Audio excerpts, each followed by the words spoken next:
All right, good morning, everyone. Let's call court to order. Today is Tuesday, June 16th, 2026. It's 9 a.m. Proof of posting, please. The agenda was posted on Wednesday, June 10th, 2026 at 4:30 p.m. Thank you. Let's stand brief for a moment of silence, and then we'll have a pledge to the flag.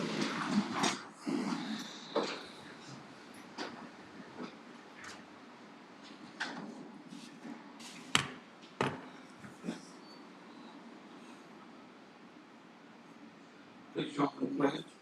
I pledge allegiance to the flag of the United States of America and to the nation under God, indivisible, with liberty and justice for all. I Texas pledge. Honor the Texas flag. I pledge allegiance to thee, Texas, one state under God, one indivisible.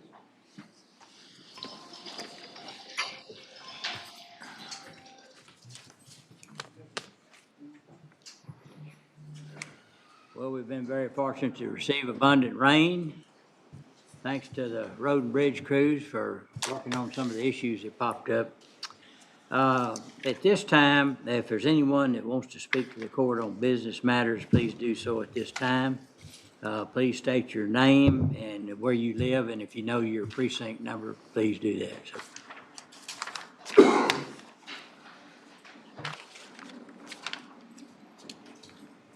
And you have 3 minutes. Thank you. I live in Precinct 3. Good morning. My name is Carla Garcia. I live at 2789 Ross Road in Ross.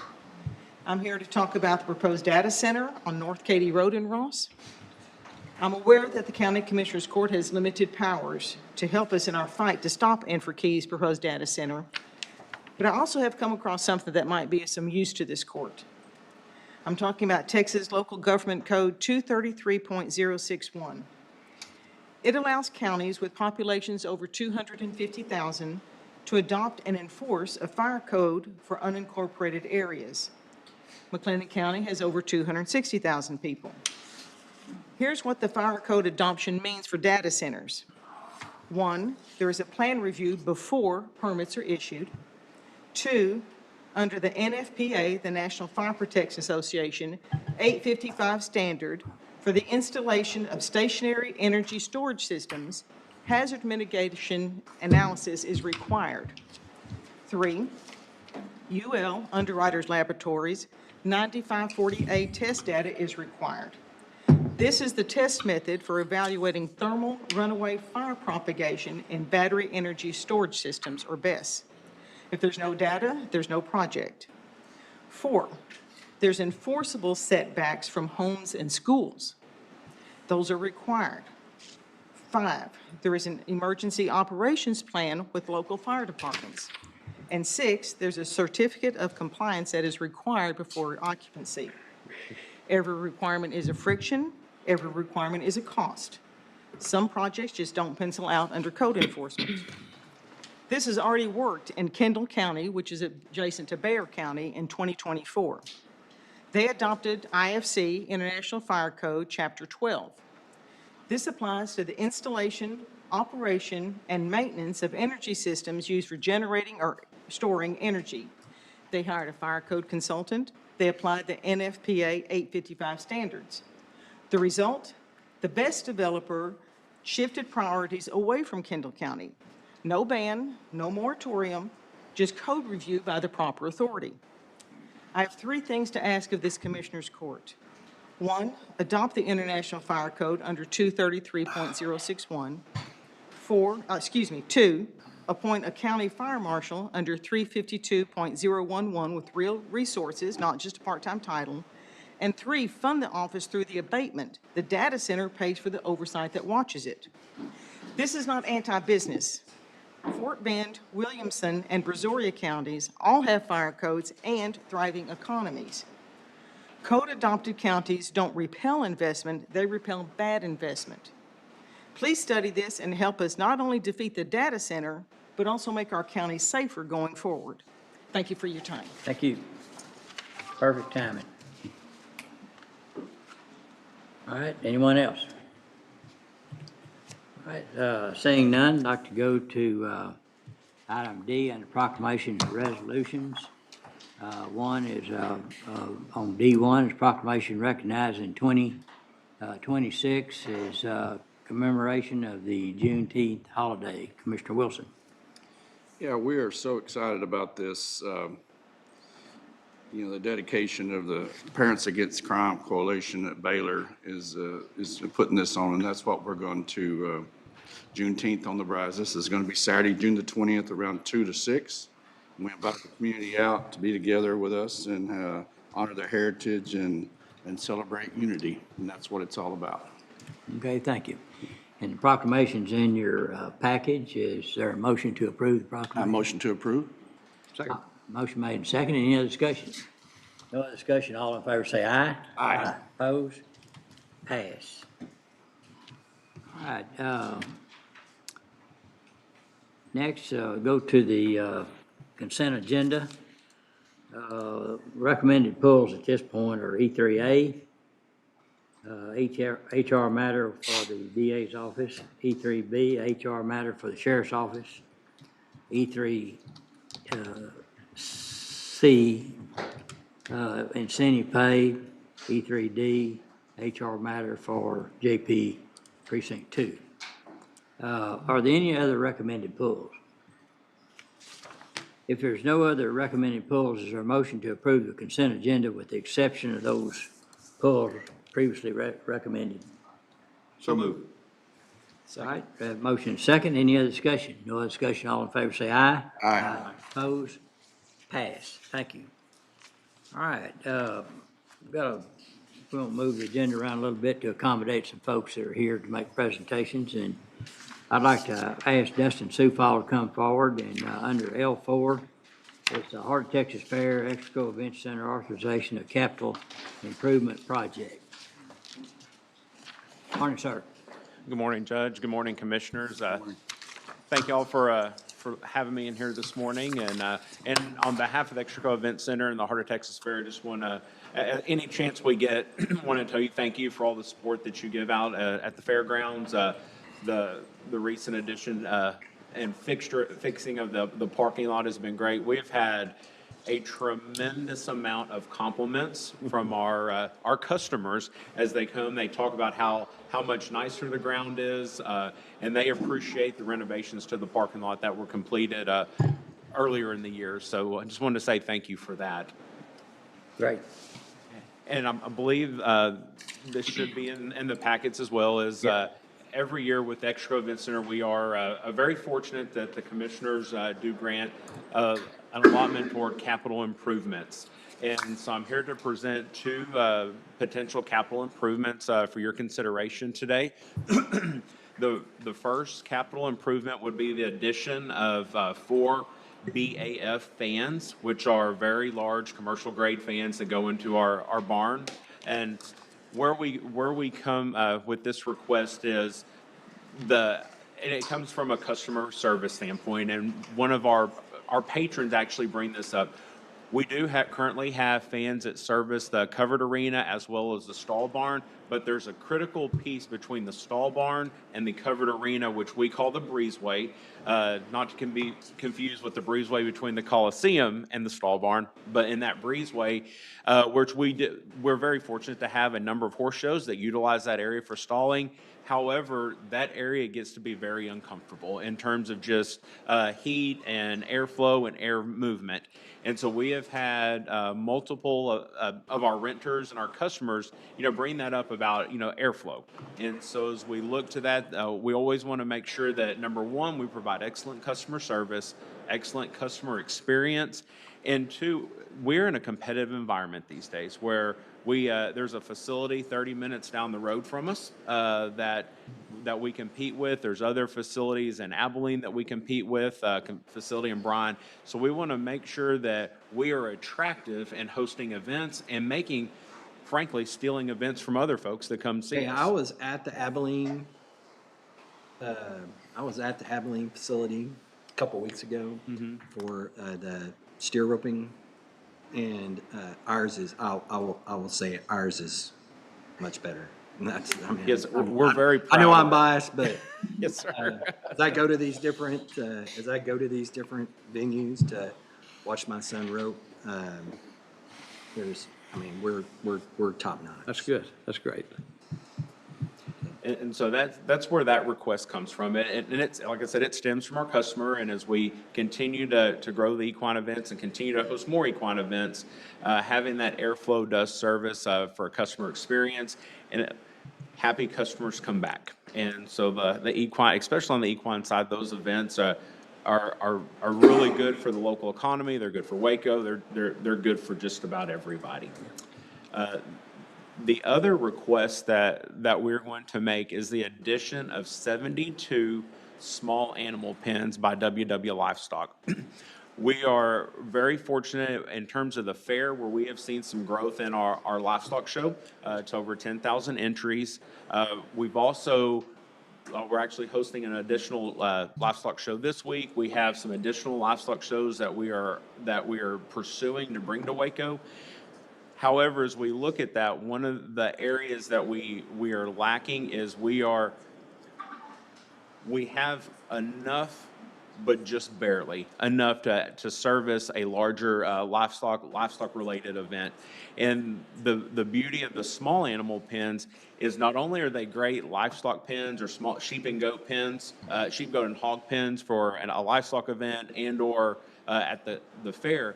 We also use those for a lot of other things. They're great for crowdsourcing. They're multi-purpose. So while they are technically small animal pens, those panels are utilized in other ways. We utilize those as barriers, crowd control. We shift areas with it, so that it's something that would be used year round. And it also aids in that customer experience to make sure that we are more than enough, because there are certain times when we do have to beg, borrow, and steal, and kind of piece together enough panels to make sure everything works. But as we go and we start hunting and trying to bring larger livestock shows to McLennan County and Waco and the Extra Event Center, we want to make sure that we provide a top-notch experience. And as I said, the beauty of those small animal pens is we can utilize those for on the year-round side as well. It's not just for one specific event. Those panels they're very multi-use. And so that would be our request for Any capital questions? funds. I did notice you used an acronym on those fans. I did, yes, sir. Yes, sir, in polite company, so, BAF, the F is for fan and the B is for big, right? yes, sir, and Yeah. the A, everybody can guess what the A means. Yeah, yeah. Because they are big. Yeah, they're big and very effective. It was airflow, big airflow. Yeah, move, you don't realize how much air they're moving without blowing your hat off. I mean, but it's just, makes it all the difference in the world. And, a lot of those, especially animals that are shown or go through the wash rack and all that, and once they're, put in the stocks there, they dry real quick in that, with those, fans, that movement of that air all the time. All right, are there any questions anyone have? No questions, comment. I'm pleased that the court had the foresight to include capital improvement funding in our budget, so where it allows us to continue to drive this event, drive the Heart of Texas and make it bigger and better. Yeah. To me, it draws the number one event in Central Texas, the Heart of Texas Fair and Rodeo. And we've got to continue, we've got to stay competitive. So very pleased. All right, Motion to approve, Judge. all right, that motion second. Any other discussion? No other discussion. All in favor say aye. Aye. Opposed? Pass. Thank you. All right, thank you, Judge. Thank you, Commissioners. Appreciate y'all. All right. Okay, next I'd like to go to M5. This is Texas A&M Agri Extension Service presenting regarding family and community health program. So Rachel? Thought you had a guest with you. I do have a guest with me today. Got good help, good help. I do. I think I figured this out finally, Regan. Okay. I do. I have a guest with me today. I have my 2-year-old with me because he can't go to daycare today. We have doctor's appointments. Okay. So we'll see how this goes. But yes, he's a lot of help. But good morning. Good morning to everyone.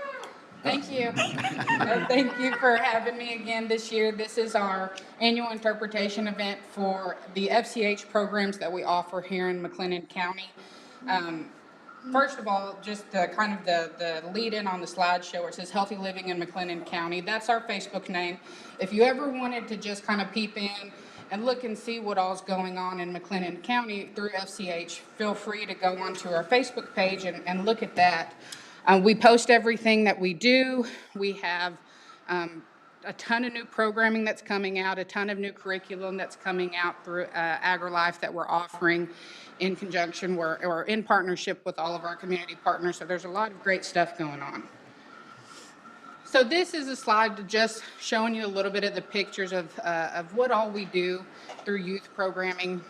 So in this youth programming, 90% of my job, I'm very fortunate that we get to cook all the time. We get to cook all the time. We get to eat all the time, and that includes youth programming, that includes adult programming. And these are a couple of the kiddos that we have at our kids' college. We partner with MCC when they do their Friday Kids College. I go in at least once or twice a month, and we do Culinary Kids College, where we learn the basics of healthy meals or fun meals that we can do after school, before school, getting ready for that school year to give the parents some recipes to share with their kids and kind of expand the palette of those children that come in. And most of the time we're working with a lot of kids that are between the ages of 6 and 12. So they're in that kind of area where they like what they eat and they only want to eat what they want to eat. Yeah. So we want to expand that. And that's what we're working on a lot through our partnership with MCC. Well, and that kind of cut off. So here, if you look at, there we go. Our partnerships, a lot of the partnerships that we have, especially through McLennan Community College, we offer, and these are camps that are coming up. We're very fortunate that they usually fill up every single year. We've actually had to open more spots this year than we normally do.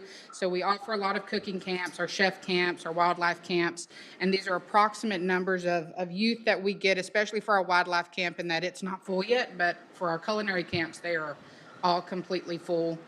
We get new kids or repeat kids every single year. And then one of our newest partnerships that we started in January with the opening of the Bledsoe Miller STEAM Center is offering programming for youth there. So we offer Kids in the Kitchen, which is just a 2-day program on the weekend for kids. The biggest one we did was our kids outdoor grilling workshop. And believe it or not, I had all boys.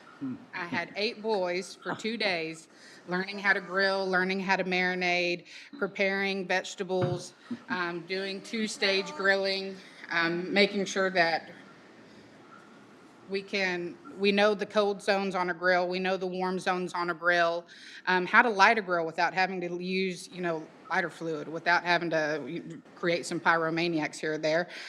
But doing that in a safe way and making safe food, and the boys absolutely loved it. And I even had a lot of parents that came in on the last day and were eating the meals that they prepared after that. And they said, "Can you just write down every single thing that they did?" I said, "Well, that's what they were supposed to be doing this whole time."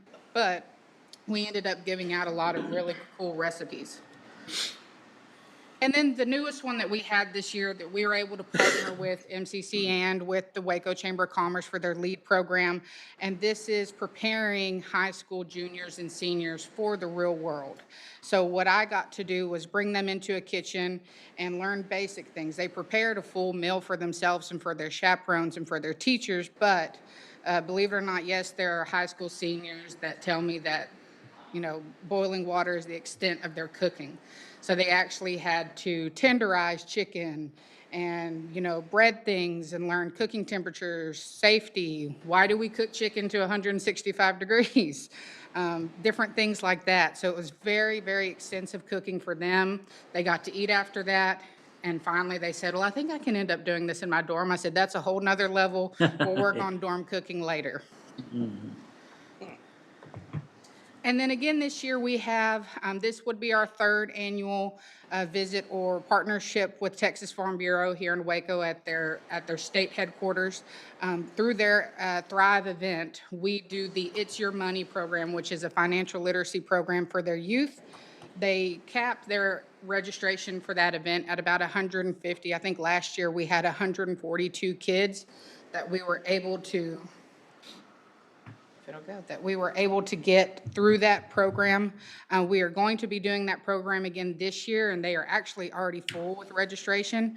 And it's really nice to see that a lot of kids that are going through this event and that are actually receiving scholarships are some of our McLennan County 4-H kids. So it's a statewide, It is. Yep. It's offered statewide to all youth who are going to be graduating in the spring of 2027. So these are kids that are going to be graduating next year.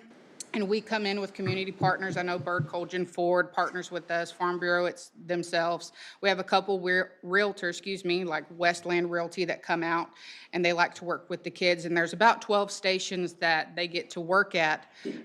And we give them a job, we give them a salary. We tell them how much you're paying in taxes, if you have student loans, if you have credit card debt. And then we say, have at it. And go figure out how you're going to pay your bills. So it's a really, really fun event that the kids get really into. It's going on again this year. If you'd like to come just see and work with the kids, it's on August 2nd. It's that first Saturday in August. It's a really super fun event. We are blessed enough this year that I have all agents that are coming to work with the kids. So agents from Falls County, Limestone County, Hill County, Bosque County that are super intrigued and they're wanting to come out and work with the kids this year. Great. And then for our adult programming, that's probably 80% of my job is adult programming. This is just a few of the programs that we offer throughout the year. They are separated into kind of 4 domains, which is chronic disease prevention and management. That's what most of my time is taken up with. Healthy food preparation is also another one.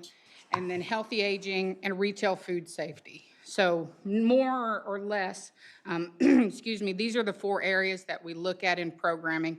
And I've been very fortunate that we continue to be extremely relevant in all of these areas. We have new curriculum that's coming into, being put on the books and that people are super interested in. If we look, and for my last slide, when we were actually doing the numbers, I had to sit down and crunch the numbers. I know for this year projected, if classes remain at the capacity that they have been, we have about 155 programs that are on the books for this year. We've reached or will be reaching at the end of August about 3,789 participants. And this year we have been able to obtain about 168 volunteer contacts, and that is them working through all youth and adult programming throughout this fiscal year. And then for the 2025 actuals, we did succeed in giving 148 youth and adult programs, reaching 3,324 participants with 213 volunteer contacts. So if you look at the 2027 targets, I usually give about I factor in about a 10% increase across the board, just because that's about where we sit, between 10 and 20% usually on an annual growth basis. So if we sit at 10%, we're looking to do even better numbers next year, offering about 170 programs to over 4,000 community members. So I really hope that we keep going. FCH has been, I've had a lot of community partners that are helping, a lot of volunteers that dedicate their time, and I'm very thankful. And we're just looking up from here. And I hope we continue to succeed. But I don't know if y'all have any questions. I'm super happy to answer anything you have, but I really do appreciate your time and everything y'all do for FCH and AgriLife as a whole. We have a beautiful office. Thank you for everything you've done with that. And programming has been extraordinary, just given that we've gotten into bigger and better spaces where everything is looking up from here. I really appreciate you all. Thank you. Thank you, Rachel. I think the name, Texas AgriLife is kind of new to old folks like me, and it was always called Extension, which is the bigger name, but Extension is a great example of what y'all do. You extend knowledge and education out to the communities, and area. So appreciate everything that y'all do. Thank you. All right, thank you. Could have used that dorm cooking when we were cooking chili in our popcorn maker. Learning how to do. Lordy. Okay. All right.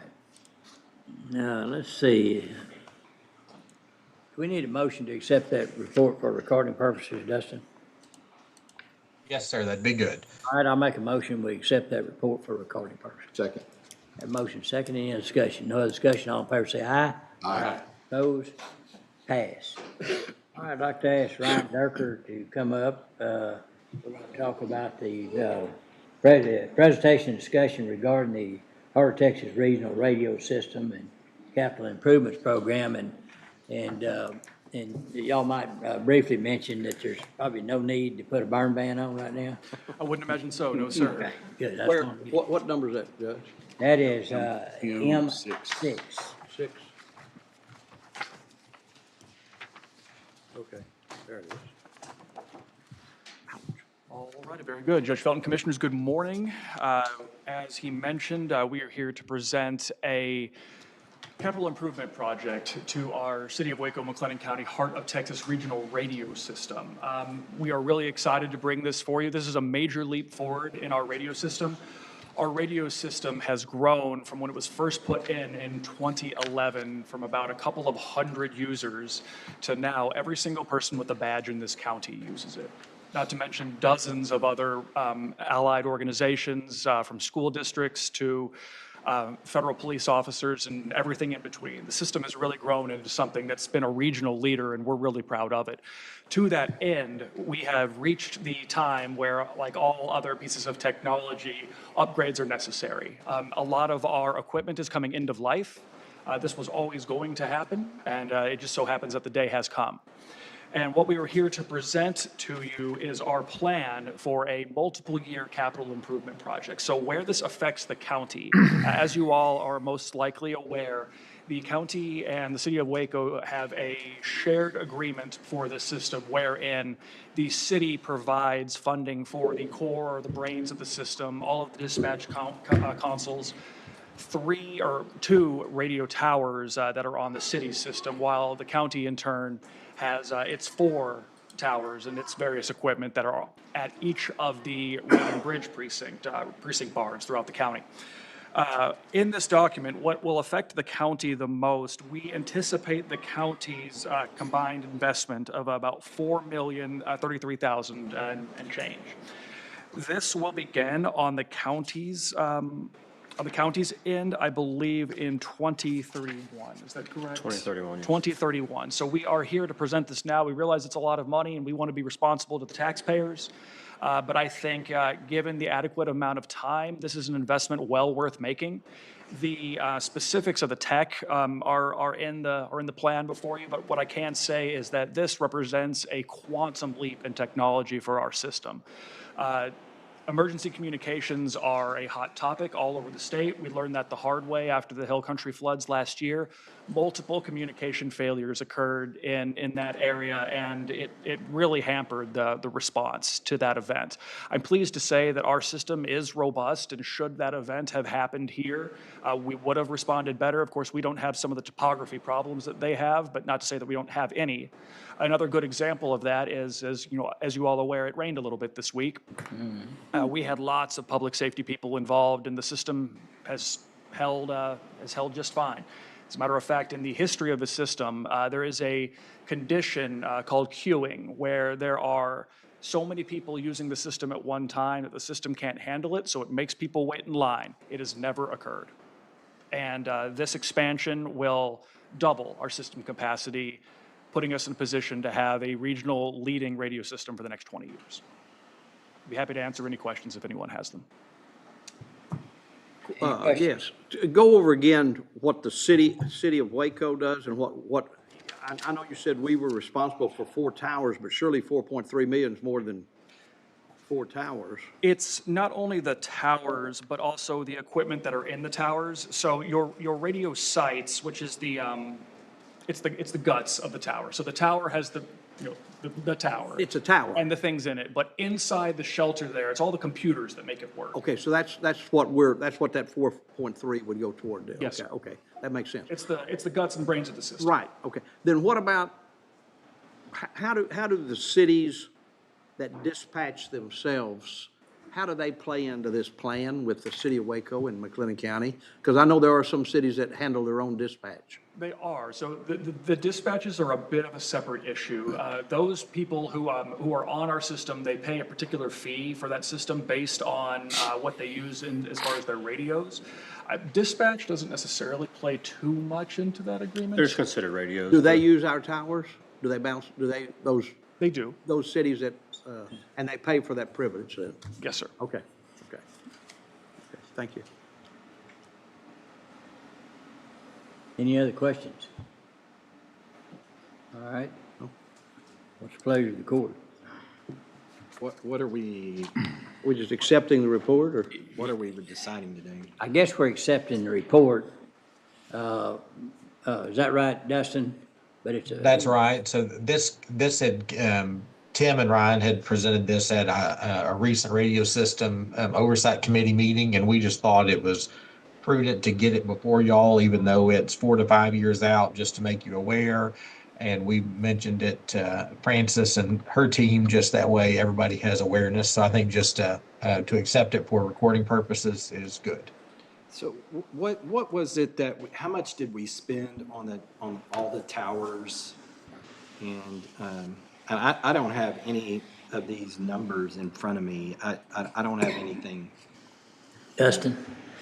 as far as Francis. the, I don't remember off the top of my head what the total tower, what those projects were and the Motorola equipment. I mean, it was in the millions. Yeah, 4 or 5. Like 4.5. Yeah, 4.5 million. I'm pulling it up. so this would Just give me definitely be like a bond. Well, I don't know. Bond project. I don't think it would That's- qualify for bond, but I'm not That's sure. what we did the Yeah, but- towers on. Yeah, but the towers are fixed structures. Well, This but is the this is system still- itself But this and is the still equipment. long-term equipment, long. Well, I was on the court when we moved to the system we're on now, so that's been 13, 14 years ago. So, Was that a dial? pretty If you were close. talking about the past tower projects, I pulled up in total over a series of years and different funds, we spent 5.6 million in total. 5.6. Yes, sir. And then, question, on, whether these qualify for bond, or not. You think So- they do? It's definitely allowable, and I think, you can look at the life of those computers, and I think you mentioned 20 years with that. So I think. It's that long, then. Yes, yeah. I think that would fit. I do have some other ideas, like that you can prepare for the next 4 to 5 years, so that's not a big shock in 5 years. And so we can talk about that at budget time, but I definitely would view it as capital permanent type. Right, so a lot of times, like like Motorola offer vendor financing, too. So this would be a phase type of, Yes, sir. The entire project is phased. It just so happens that the county's part of it all happens in 1 year because the tower project was done much later than the city of Waco. So most of the tower equipment is newer on the county side. But the whole project in its totality is phased from next year all the way through 31. And if I could add, so it starts, according to the plan, next year with the core, which is what's that Waco PD tower. That's the main computer brain of the operation. And then we take a year off and do the upgrades to the current system. And so the system would run half on the new stuff and half on the stuff that's currently in service. And then we take an upgrade year for the existing equipment. And then we upgrade the dispatch console at PD Tower. There's 17 of them. We do that. And that's all City of Waco. The first 2 phases is how it's laid out. And then we take another year off, upgrade the last remaining pieces of the current system. And then the final phase transition to the new equipment happens in 2031. And that's when all the towers come up to the new system. And then we're completely finished.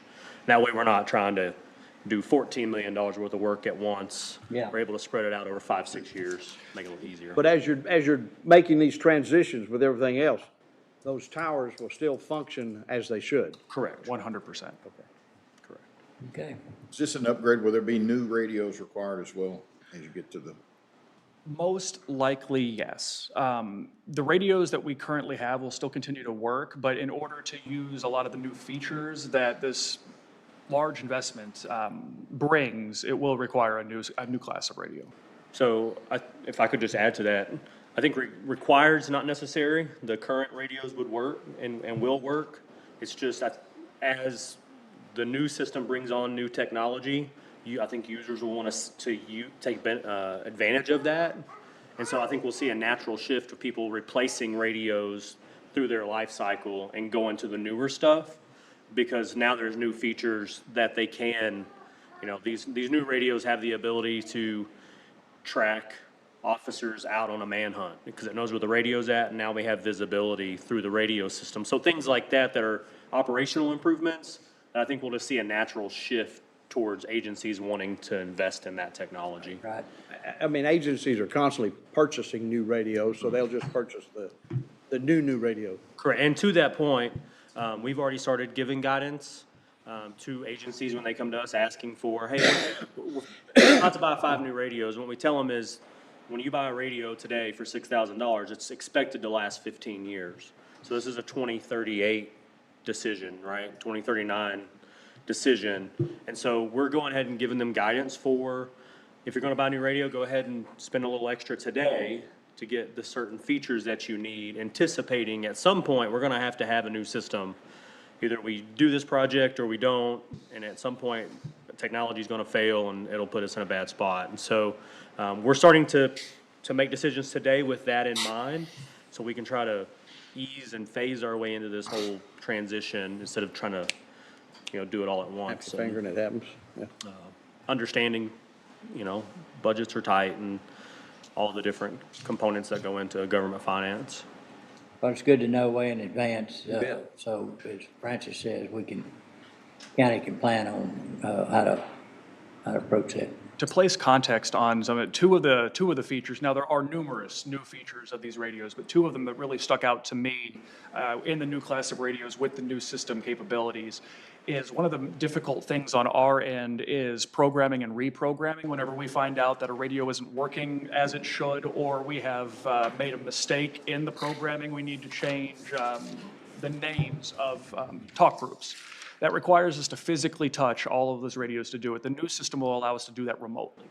Oh, wow. And most importantly, I think when Motorola came to give the presentation, what I took away the most is the new class of radios will have an accelerometer in them. And if, let's say, a patrol officer is out on patrol and he gets into an accident, it registers you've gone from 60 to near nothing and very, very quick and automatically calls for help. So it's these sorts of things that will revolutionize the way we do business. Sounds great. Interesting. Amazing. What does a new handheld device like that cost? I believe the top of the line right now, at the absolute most, 10 to 12 for the next? For the highest high-end, yeah, they're 10 to 12. But they're also dual band, 800 VHF. We typically don't have a lot of those in service. In fact, there's very few of those in service. What we run is more the mid-grade public safety, and those are running 6,000, 6,700, somewhere in there per radio. And does the estimate take into effect all that or not? So this project doesn't have anything on the subscriber side, the 6,700, because there's no change required in those radios. Okay. So a current radio on a hip today will work on the new system as it's implemented and passed when it's put in service.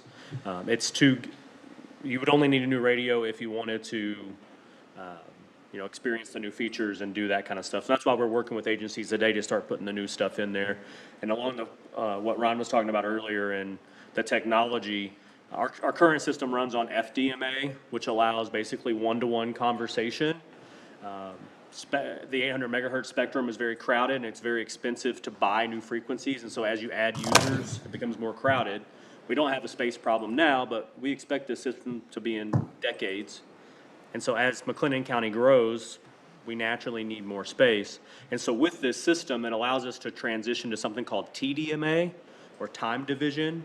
And what that allows us to do is actually carry 2 conversations on 1 frequency, so it doubles our system capacity from 12 channels to 24 channels, which should position our system in this county, in this region, for decades and decades to come. So that's a huge, when Rob's talking about leaps in technology, that's probably one of the greatest ones, is doubling our system capacity through a single investment with no new spectrum, no new repeaters or anything like that. It's all just through replacement, so, which is exciting. Do all, to your knowledge, all the agencies in the county that operate under this system, do they all use Motorola? Or there anybody using like Emerson or, which you could program, I would assume, to that? You can. Motorola is the majority, but there's Harris radios out there. There's Tate. We have Tate still? Kenwood, Kenwood's, yeah. L3 Harris. There's a mix throughout the county, but they're all workable. on the Capable, system. okay, And we support all of them through radio operations. okay. Any other questions, comments? All right, is there Thanks a for the motion heads to up. approve the report for recording purposes? So move. Motion made and second. Any other discussion? No other discussion. All in favor say aye. Aye. Opposed? Passed. While y'all are here, I'd like to go to I2A to talk about budget. To,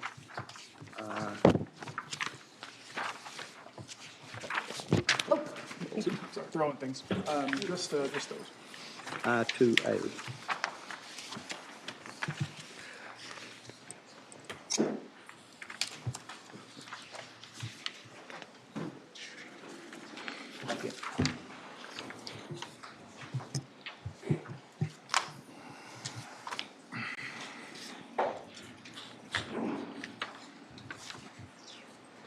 And just like that, I'm back asking for more money.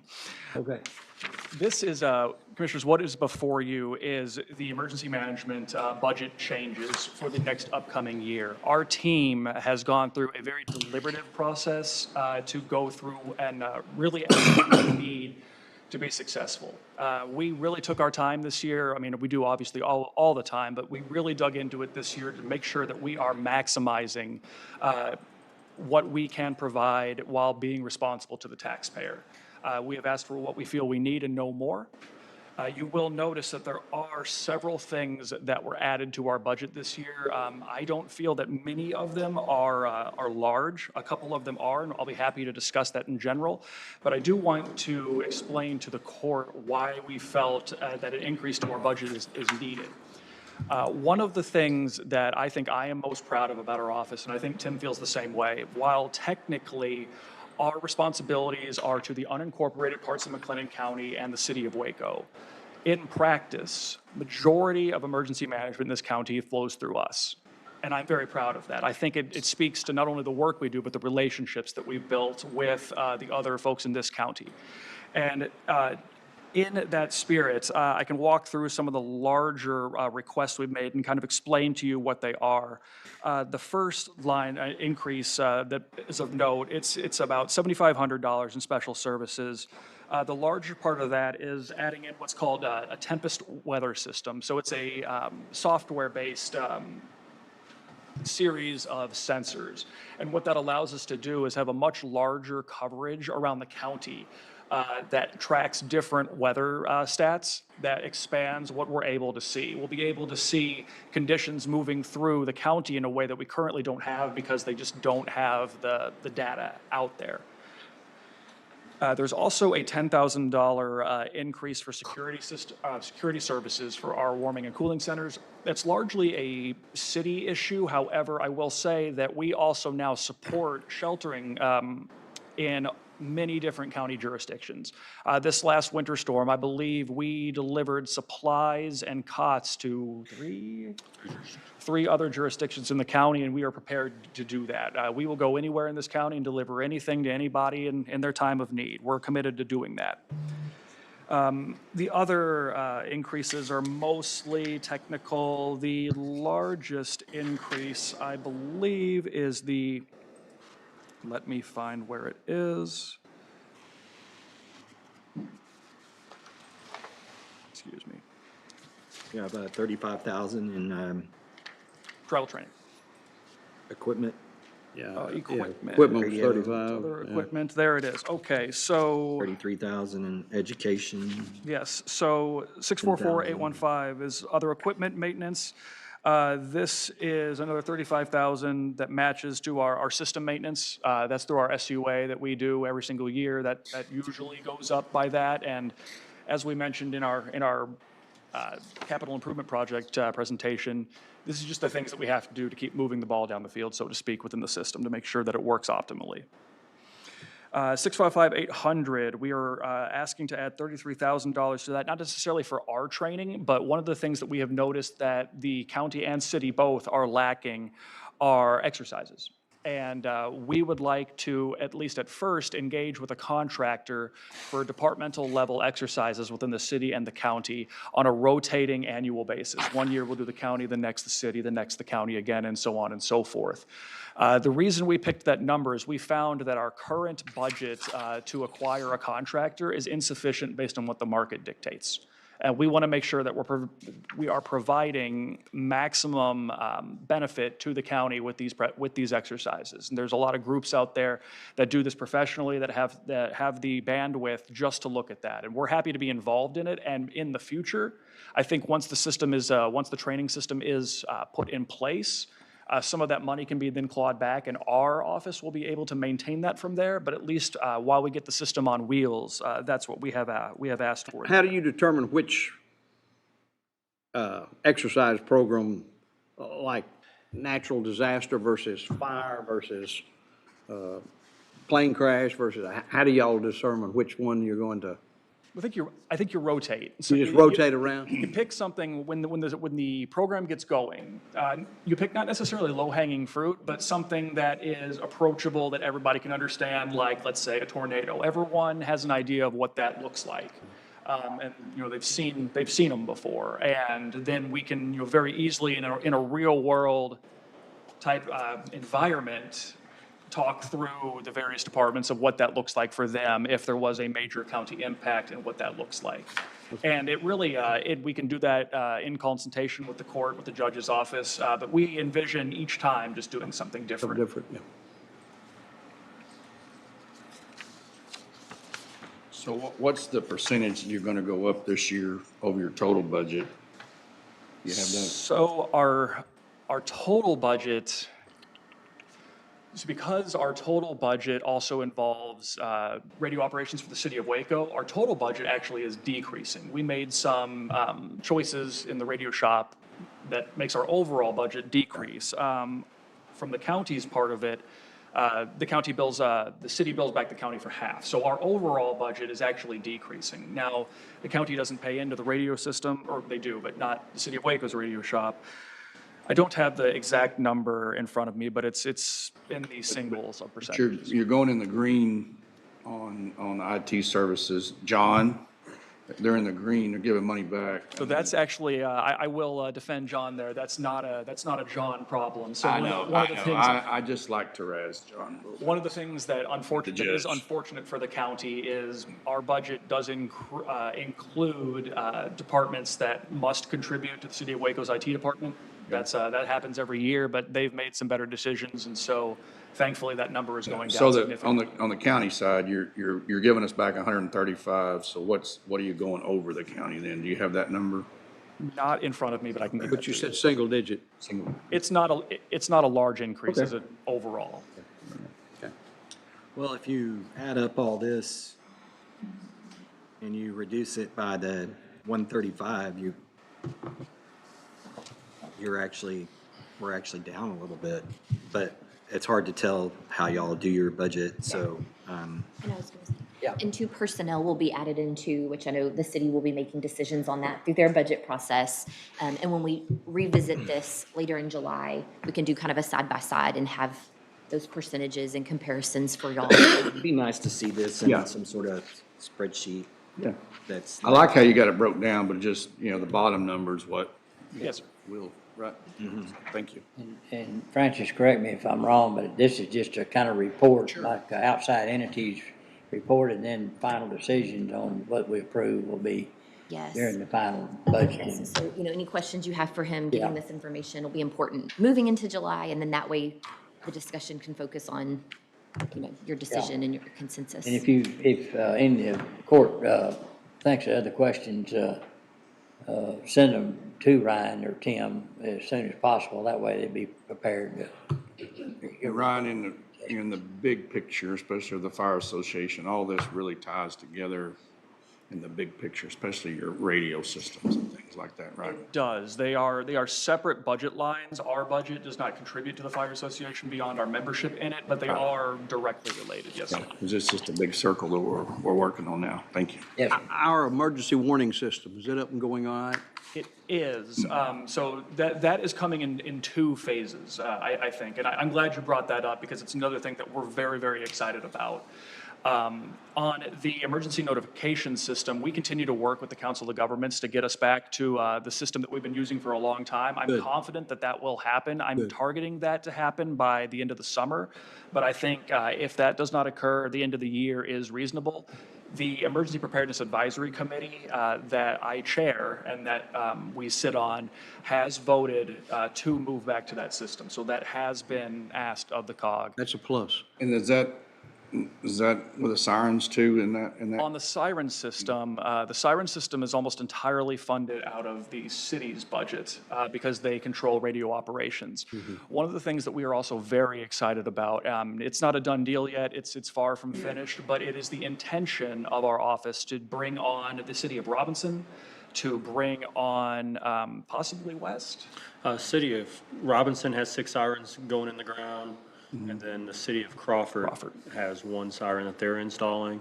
And we're open to conversation with any other jurisdiction. Well, yeah, what did we end up doing with Lacey Lakeview? Did that ever? That siren is in service as well. It was put at the school. It really covers Elmont. Yeah, is there a vague area out toward Elmont, Golson that needs to be covered too? I know cell phones are great and everybody has cell phones, but sometimes you don't have a cell phone with Pretty you. much distance, I think last report is they can't hear them. I mean. Yeah, gotcha. You get about a 2-mile circle at best. Well, I think the idea was to move to the telephone or cell service notifications, much more effective, easier to reach a larger area and group of people. And so I think that's where we need to focus our efforts. I think if cities or communities So that comes across. want to continue to do So that, that that's cell fine. phone thing comes across as like on the Amber Alert phone? Yes. I'm like disabled it. So there's 2 different systems. Yes, It's that so is also, obnoxious. that is a challenge. So the plus of the ENS system is that we can reach a large amount of people. The downside is it's opt-in. Now, for very, very serious things. That's the scary part of it. Well, so we do have a tool on the other side. Commissioner Jones brought up the Amber Alert. That works off of a system called the Wireless Emergency Alert System. Similar name, different system, WEA. What that allows us to do is draw a circle around a problem and it will ping every single person on that cell tower. That system is regulated by the FCC. We have to have a pretty compelling reason to use it. I'm not afraid to use that. When justified, we absolutely will. So we have, we'll call it a layered approach to emergency notification that hopefully between your cell phone and the sirens and television warnings and several other things, hopefully you'll be made weather aware. Okay. Other questions? All right, like I said, this is just a report and, any additional questions any of y'all have, please forward those to the emergency management folks and get an answer back. All right, and I guess let's go ahead and make a motion to approve for recording purposes. I make a motion, we approve for recording purposes. Second, any other discussion? No other discussion, all in favor say aye. Aye. Opposed, pass. Thank y'all. Thank you, gentlemen. Appreciate it. Thanks for the information. Okay, I want to go back to the full consent agenda items. Justin, unless there's another direction I should go. Judge, we have Jared is online. If we want to do G5 quickly. It's authorization of master services agreement and related statement of work with Next Election Services for support services for voter registration system. Yes. So Jared? Morning, Jared. Good morning. How are y'all? Fine, thank you. Good. So what this is for is to renew our contract with Next Election Services that we've been working with. They're the ones who've been helping us out after Votex demise last year.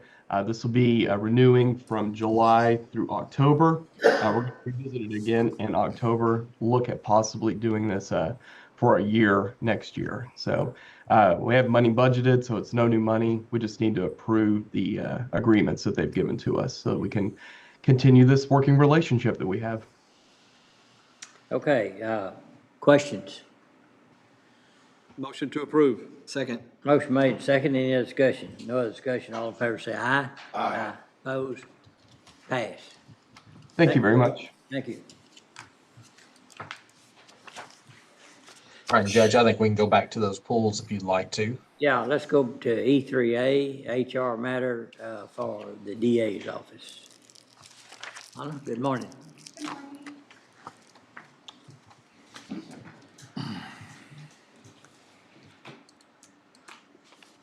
So yes, I have a request here for the district attorney's office. The district attorney does usually join for these requests, but he's actually at the federal courthouse this morning. So he won't be joining us this morning, but I think I can answer most of the questions y'all have for it. And so this request is to reclassify a assistant district attorney tier 2 position. So that position is currently vacant. And because of the vacancy, the district attorney wants to go ahead and use this position to help support the felony docket expansion into the 474th District Court. Typically, higher level felony cases are assigned or covered by assistant district attorneys at a level 3 or tier 3. And so, because he needs tier 3 level attorneys in more locations and more places, he wants to go ahead and use the current vacancy for that purpose. So it's just reclassifying from a tier 2 to a tier 3. It changes the pay grade from a core 18 to a core 20. The request does also include an increase to that position's budget.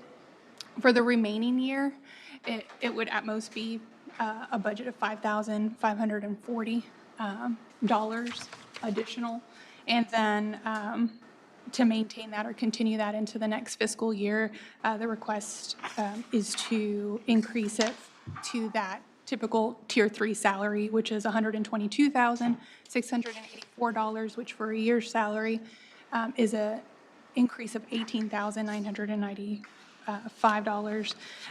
There is support for the request, and it very much is in line with the support used by the 474th District Court with the increase in criminal cases filed, according to the OCA. Are there any questions about this? Yeah, as close as we are to budget, is this something that can't wait? Well, the tier 3 positions historically are difficult to recruit for because it requires more years of experience. And so that distribution has already taken effect. So the work is now expanded, it's happening, and he still has to recruit for the position. But there's no one in this spot right now. Right, it's a vacant position, that's why he's going ahead and making the request for the reclassification. I tend to agree with Commissioner Perry about that. If it's empty now, you have the same amount of caseload, I'm not. It's empty now as a tier 2.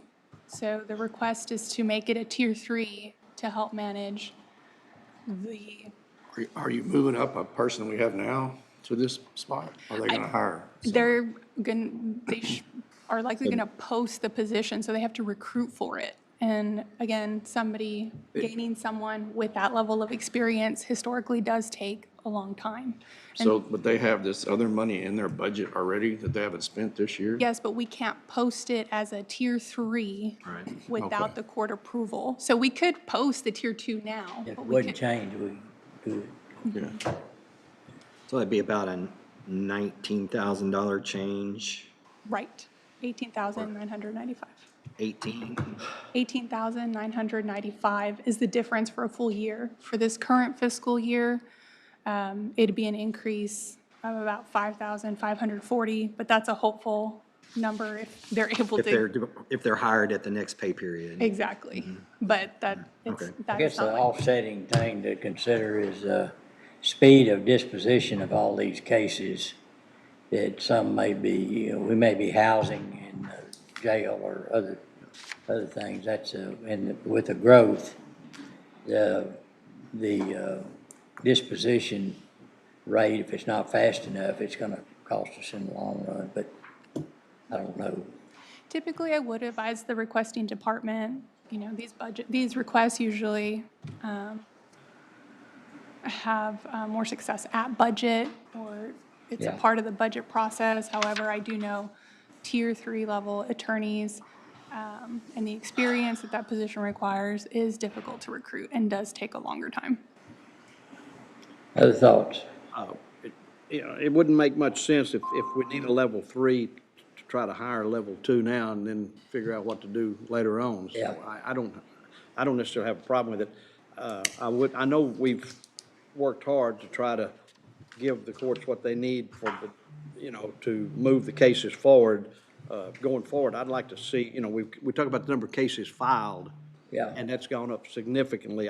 I'd also, it seemed like you've given this to us before, but I'd like to see a number of cases disposed of yearly, to see if what we're doing is helping any. Yeah, and that was my point on exposed or disposition means, it to me means change, dealing with it, but, go ahead. I think what would be important is to, if we do go ahead and do this today, we also need, it needs to be noted in the, in our presentation, in our work next month, that, hey, this, we did this earlier in the year, and it's gonna cost this much more in. Yeah, the next year. The next year, and then same for, there was a couple of sessions ago where we approved about $250,000 worth of salary upgrades. And that doesn't just kind of this seems, the elected officials and department heads seem to kind of to me, they're in a way gaming the system. We're not shining a light on it in July, we're shining a small light on it when we look at it, in these incremental, these little mid-year things. Or you want a whole full year picture. And so at the retreat last month, I did highlight, these are the mid-year requests that have been approved so far, but I only highlighted. We need to see that. Again, in July, I only highlighted the salary call, so I can work with Francis to ensure the full picture is. We're gonna go over some detailed budget information in a bit, and we have a whole page just about what you're asking about. It shows the changes that have been made since 10/1/2020. Perception is amazing. 5. Yes, 10/1/2025. So, Okay. very good things to keep in mind as you're moving. So is this ADA 2 gonna be something he'll come back and ask for, now I need an ADA 2? That's another good question. So that's not necessarily the purpose of the request, but this is in the meantime, as the office assesses the impact of this felony distribution change. Because right now, they don't have enough information to assess the impact to the office. And so this is in the meantime request. It could lead to another request, but I can't speak to that for certain. That would be important to know. Agreed. Layering. Well, it'd be our call, though, later on that one, so. I'm with the judge on getting people out of jail. That's one of my big pet peeves is, I do think they're costing us money in there. They are, so. And, I mean, we haven't necessarily seen the analysis of the cases filed, disposed, things like that. Yeah, it's coming, yes, next month. Jail, I mean, I get an email every day.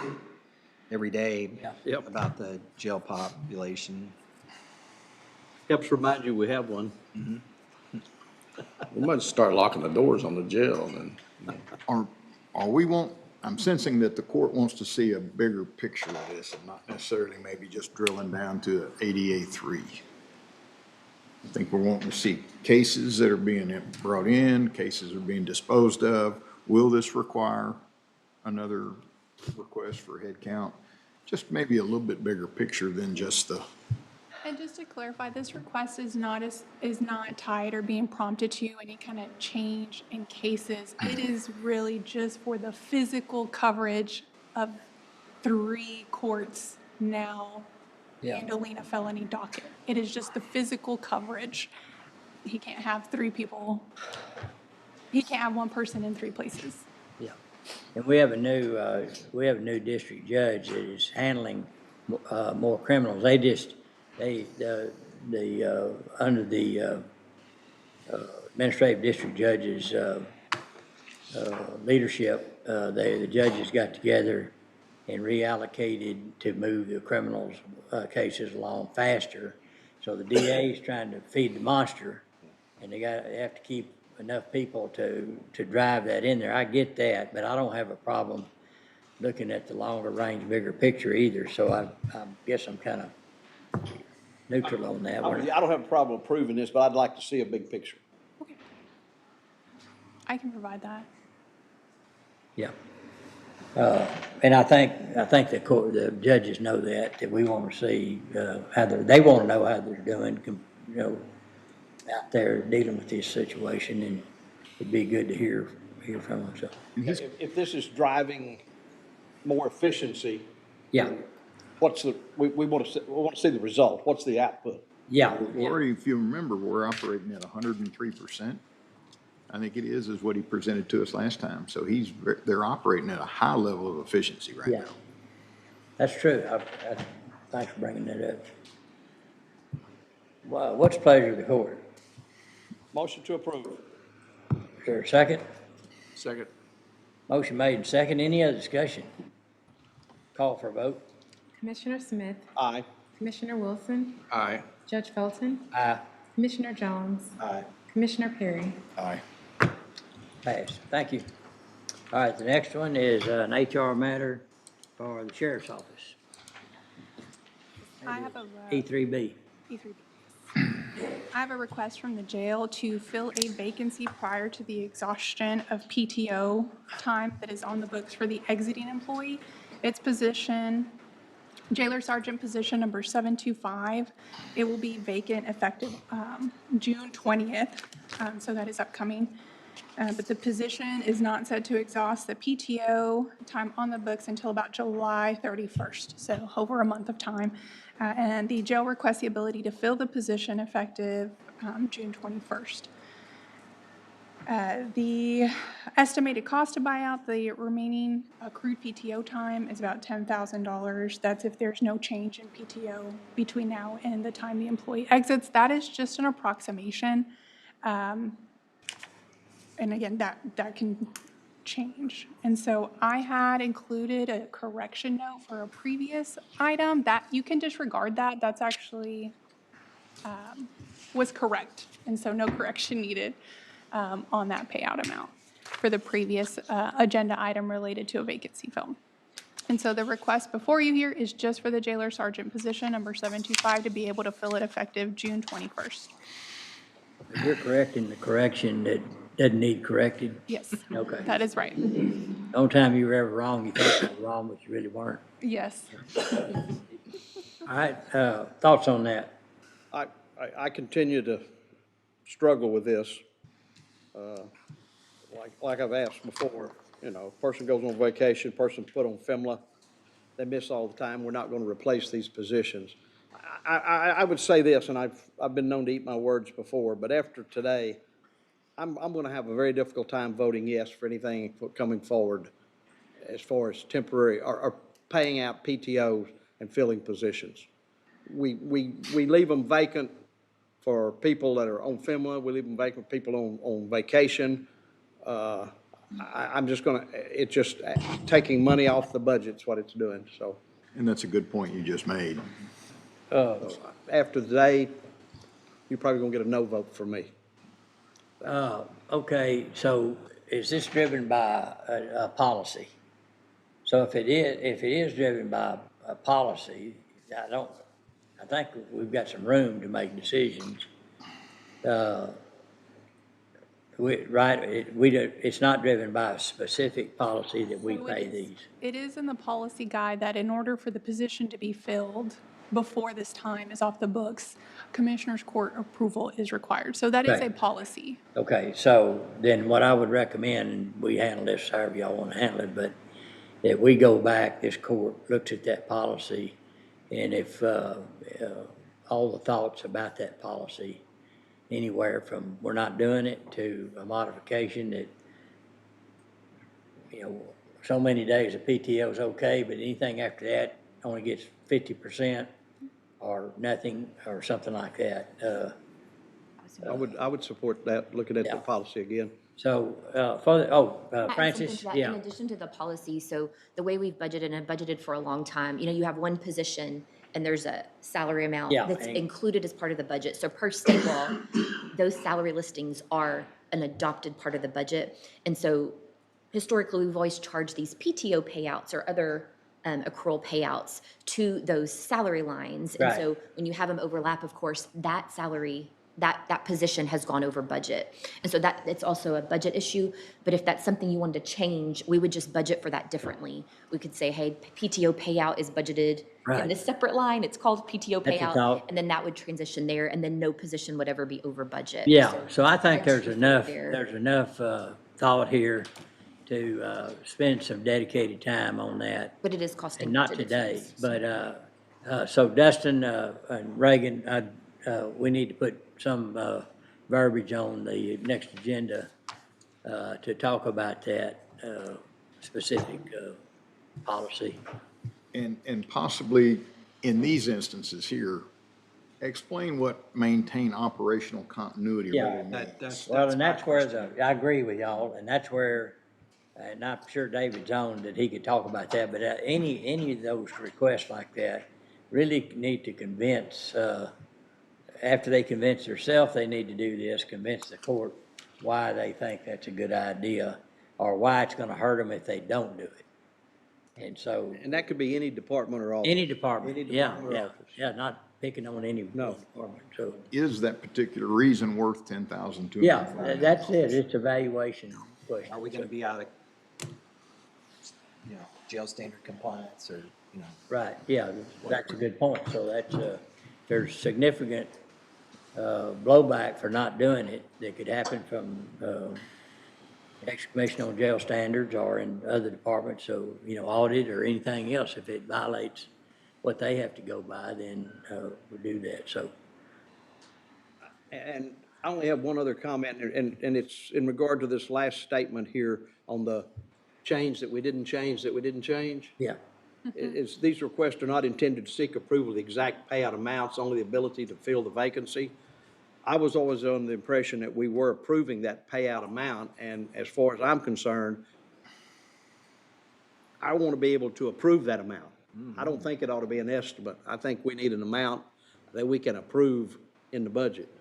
Why would it just be an estimate? Yeah, because if, it just depends on last The paycheck the and. what's- person can take time off prior to their scheduled last day, I and don't- so that it would could be an change. adjustment. Yeah. I don't care if not knowing what I'm voting for.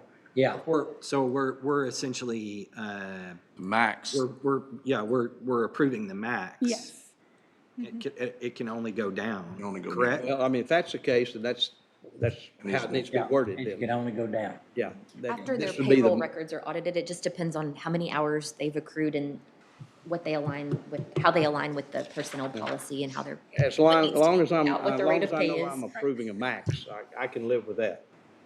But right now, if it's, there's no policy that prevents us from approving this thing as it is, and I think, and this person or this management part does not know that we want to change that, so I wouldn't want to change it on them before we actually write it and everybody understands what the policy is and sign off on it. So I would make a motion, we approve this request. Second. A motion and a second. Any other discussion? Other discussion, all in favor say aye. Aye. Opposed? Pass. Thank you. Next is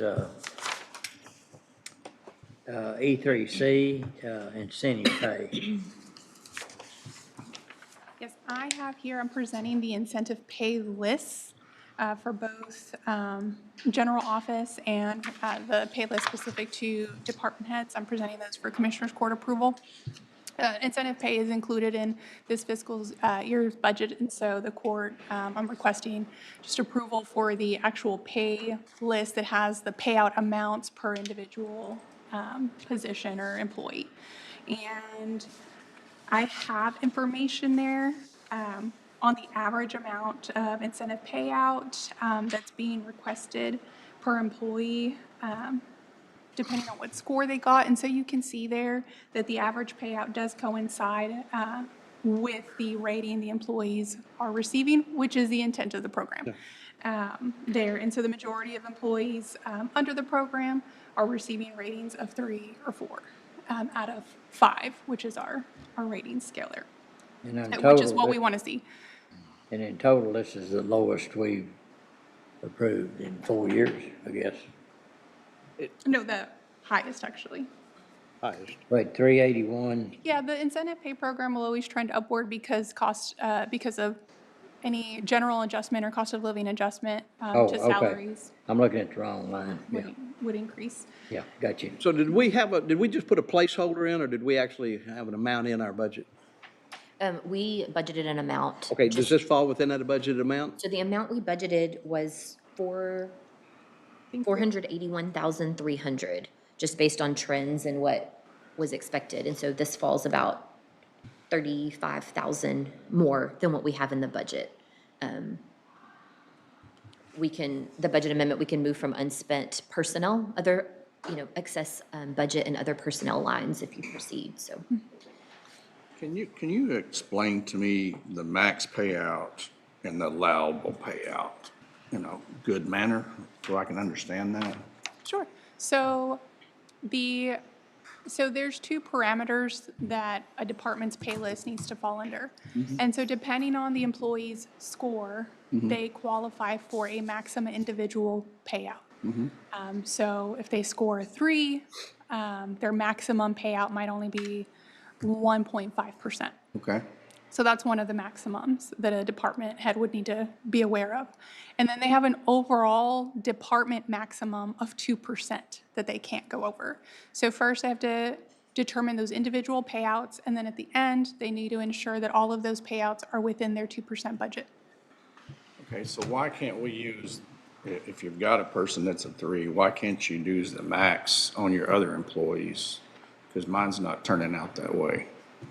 You can, and so this is a great example here that I'm about to present for department head pay. And so I wanted to highlight, the program's been in place for 8 years. And this year is the first year we have a department head who scored high enough to receive or be eligible for the maximum 3% payout. It's our health services director. And so this year, the default or proposed method that I have accompanying this request is allowing the maximum payout for that individual because of that achievement. It's first time in the 8 years that one of the department heads has reached that 3% eligibility. And then the remainder, so first we would allot that 3% for that person, and then the remaining amount of that 2% budget for department heads is distributed based on previous year's methods, which is an average of the person's percentage of budgeted salary and total performance scores, which is what had been the practice in previous years. I mean, in reality, every office or every department or every precinct that participates in this can determine themselves. They have a maximum amount based on total salaries, time the percentage, the formula, everything like that. And you're given that amount, you can determine how you want that money to be allocated. Exactly. Yeah, but ours But it has to says, stay within that total amount. yeah, but my allowable is like $6,000 under the maximum payout. That's based on their scores. Yeah. Based on scores, It's based on scores. based on the scores.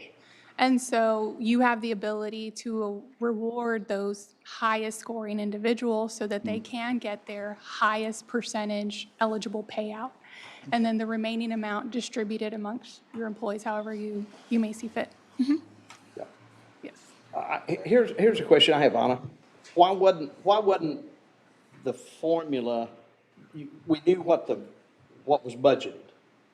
We knew the amount budgeted.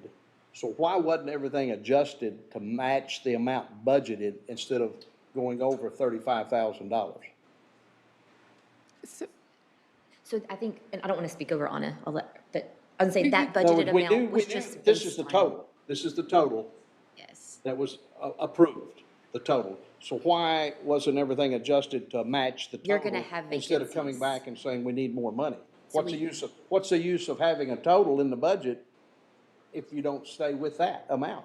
Well, that number, you approved a policy to go with it, and, Right. and it was, my intent, my thought was that the intent was to be okay with that 2%, but that budget is just based on, are we gonna have vacancies, like, history of vacancies, things like that, history of rates and how they fall, and so we just don't want to, of course, over budget the max, because we're always gonna have vacancies, but we just missed the mark a little bit, and that probably means we have less So that vacancies, means which we is had good. less vacancies, we likely, which means we likely didn't have as many new hires who aren't eligible for the program. So that means we had more employees eligible for the program.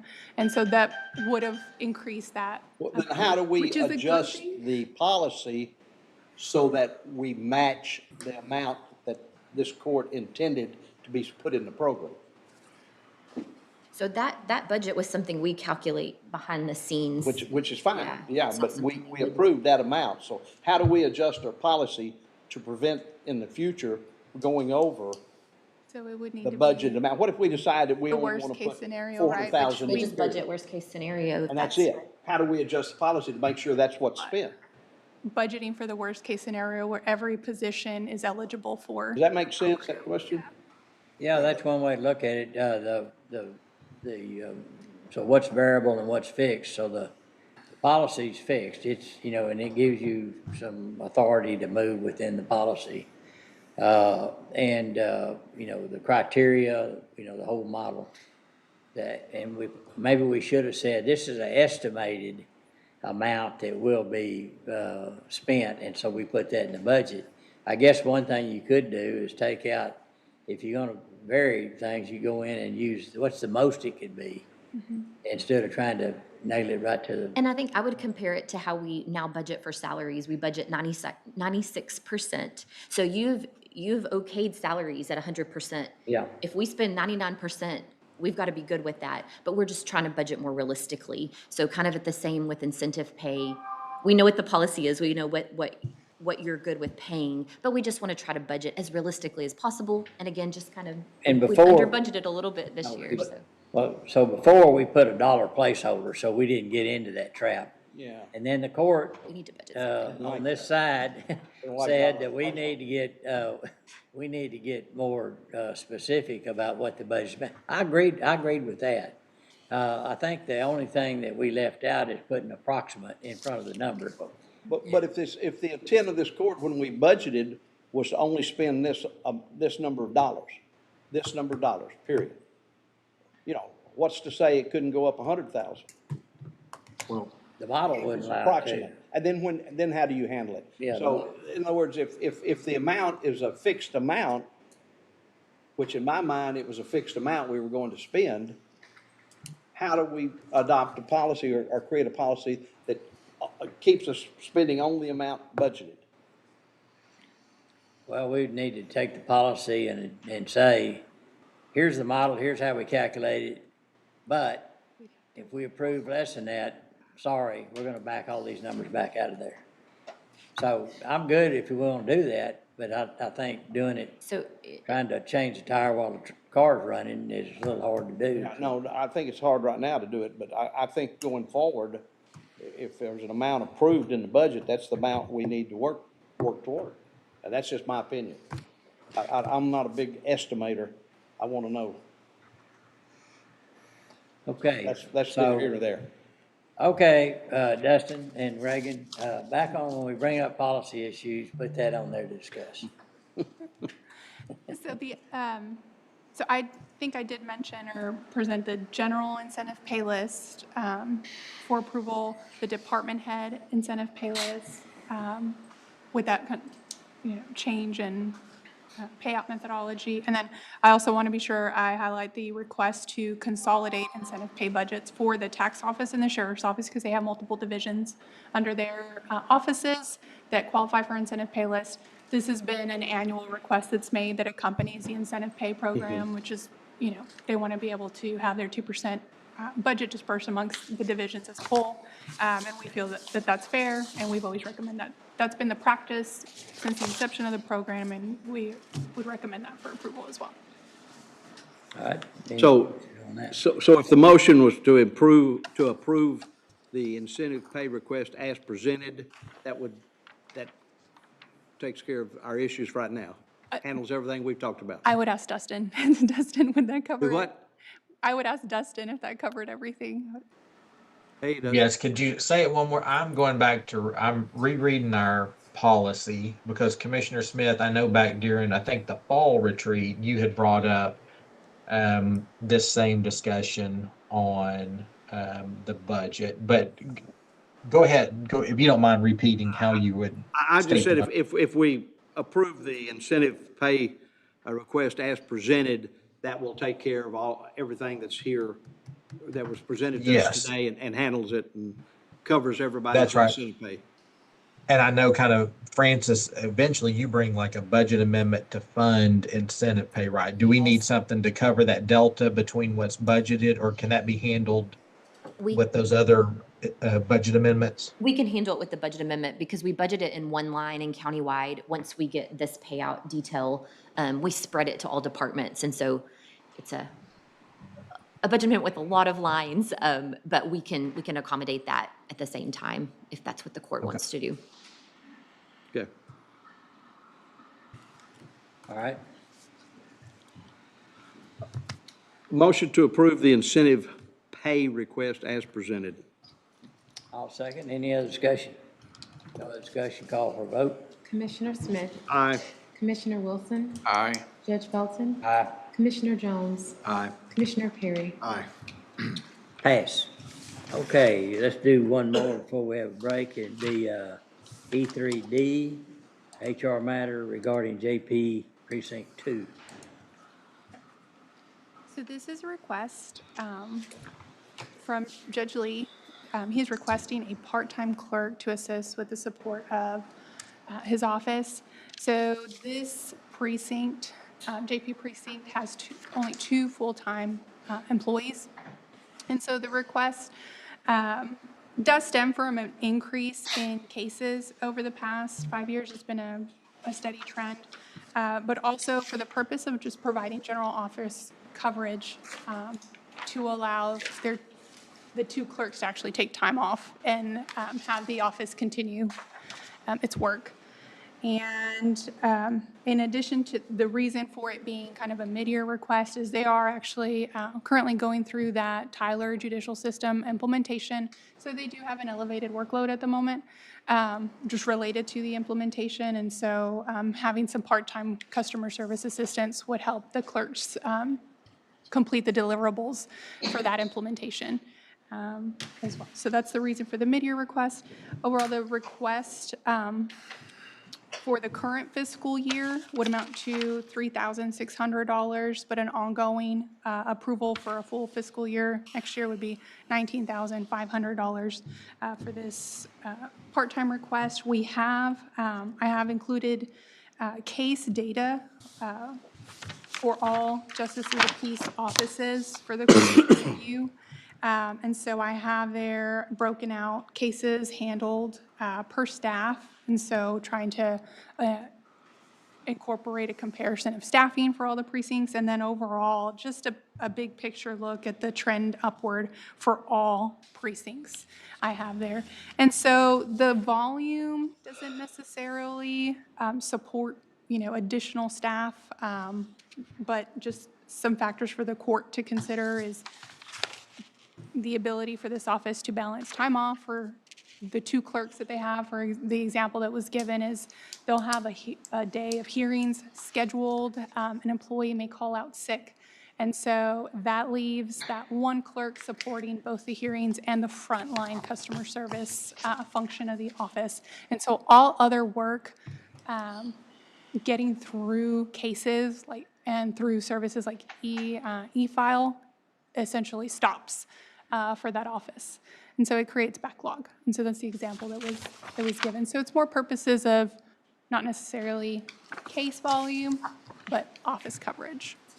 Are there any questions? Francis, on his budget for 27, did he include that in there, or is this something new?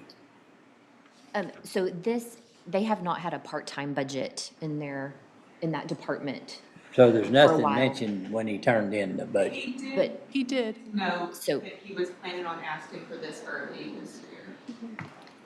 So I said, so it'll be in that package that we present to you this next month. But again, like I said, requesting it a little bit earlier than fiscal year 27.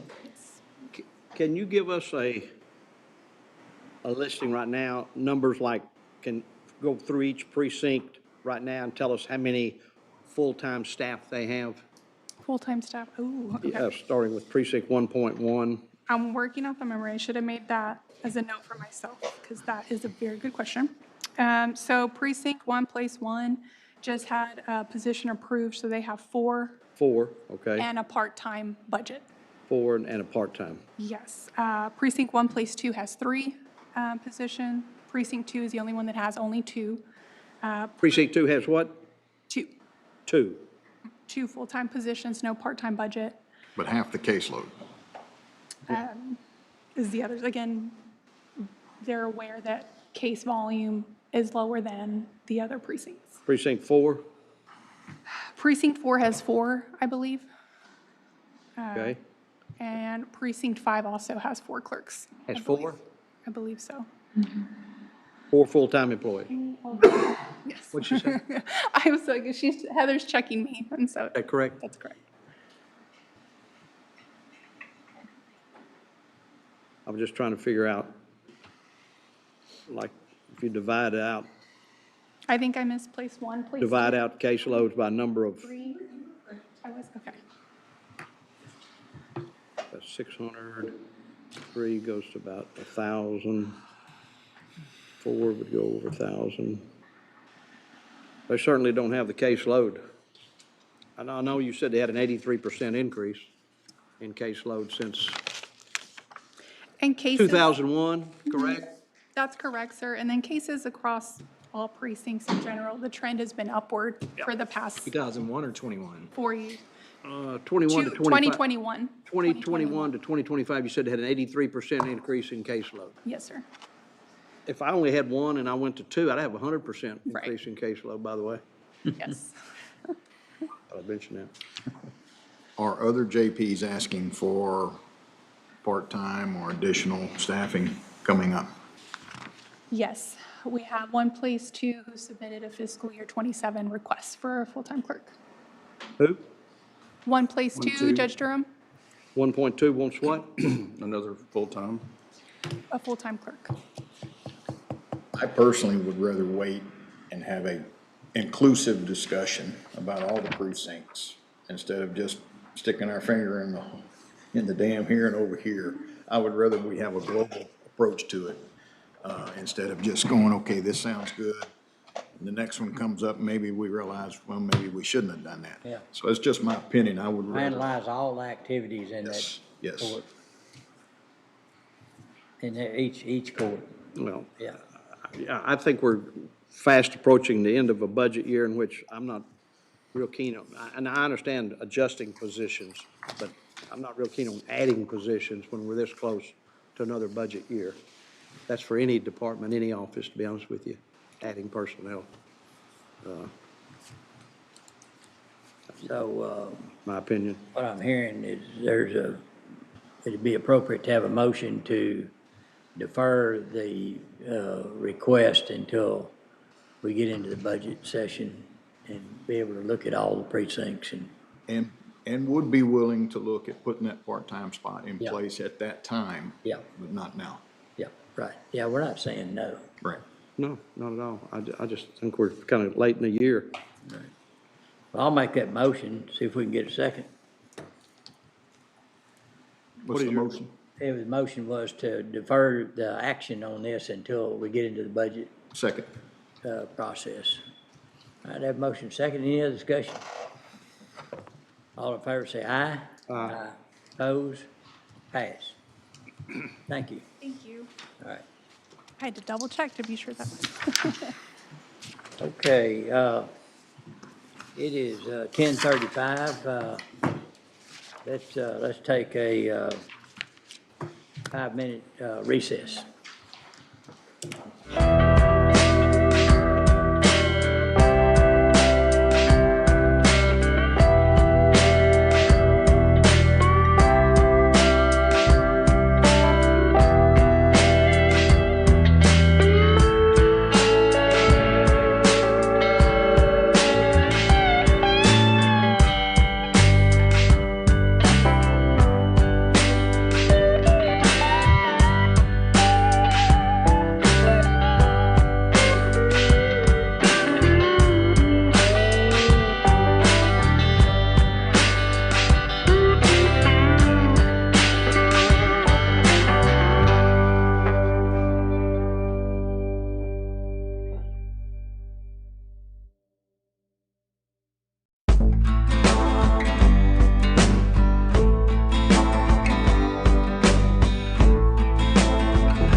Okay, it is 11 minutes till 11. It's called back to order.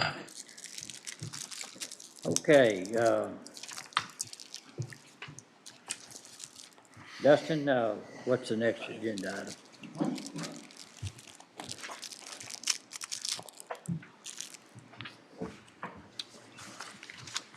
Hello, Dustin. He's still on break. I don't think Can you hear me, Judge? There you go. on. Yeah. Okay. All right, next agenda item.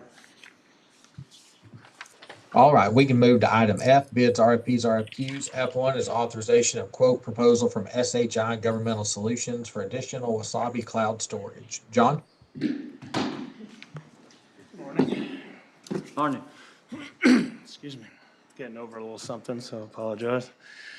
So this is just adding to our cloud storage because our data needs, our data has grown a little bit. This will cover us through the end of the year. For 25 terabytes of additional storage, it's $1,136.20. This has been reviewed and is recommended for approval. What's triggering this? Just the growth of our data. Is it It's because? natural growth. All right, is it because we approved those extra AIs? No. Okay. This is our regular data that we back up all the time. Motion to approve, Judge. Second. All right, I have a motion. Second, any other discussion? No other discussion, all in favor say aye. Aye. Opposed? Pass. Thank you. F2 is authorization of quote with Extra Code Technology for security cameras for Texas A&M AgriLife Extension Service Cobb's Building. Ken? Yes, after a little episode at the Cobb's Building, we sought a quote for cameras around the building. We received a quote for 4 cameras, basically seeing the comings and goings from the Cobb area, and that amount is $14,728.50. TJ's looked at this. We had IT working with us on placements of cameras and everything, and we recommend that we do this. It's needed.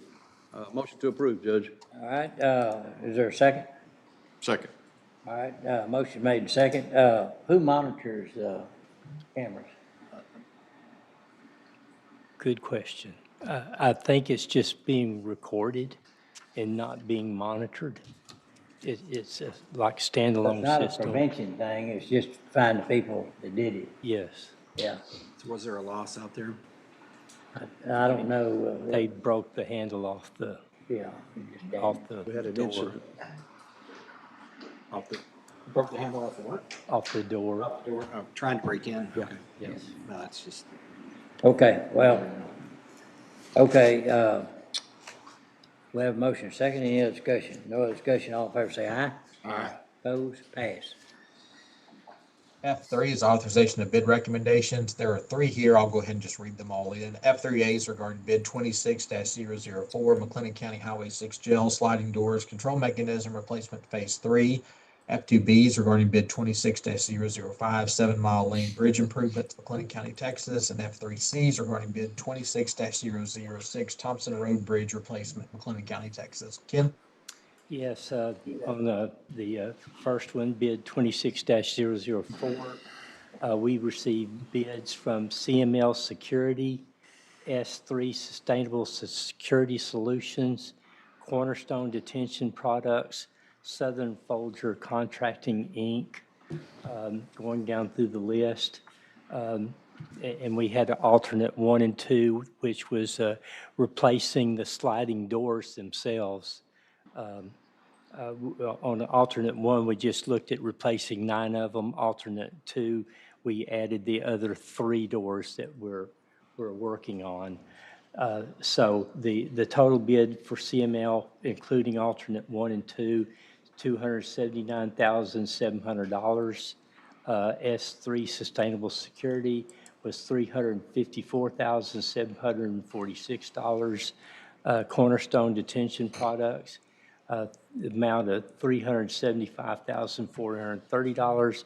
And Southern Folger Contracting, $526,223. We recommend including the alternate 1 and 2 and replacing all the 12 of the doors in the area that we're working on.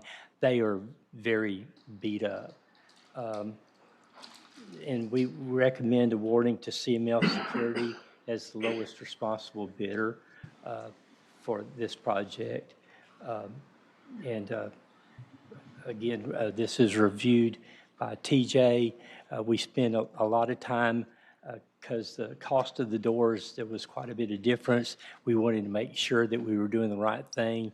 There was a lot of back and forth, and we're positive that this is a good recommendation. Okay.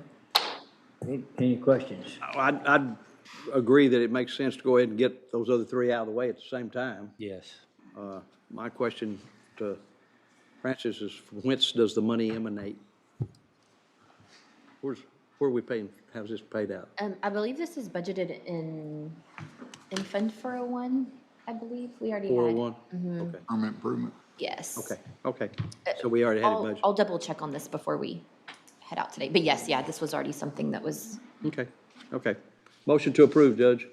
All right, I'll second. Any other discussion? No discussion, all in favor say aye. Aye. Opposed, pass. Bid 26-005, 7 Mile Lane.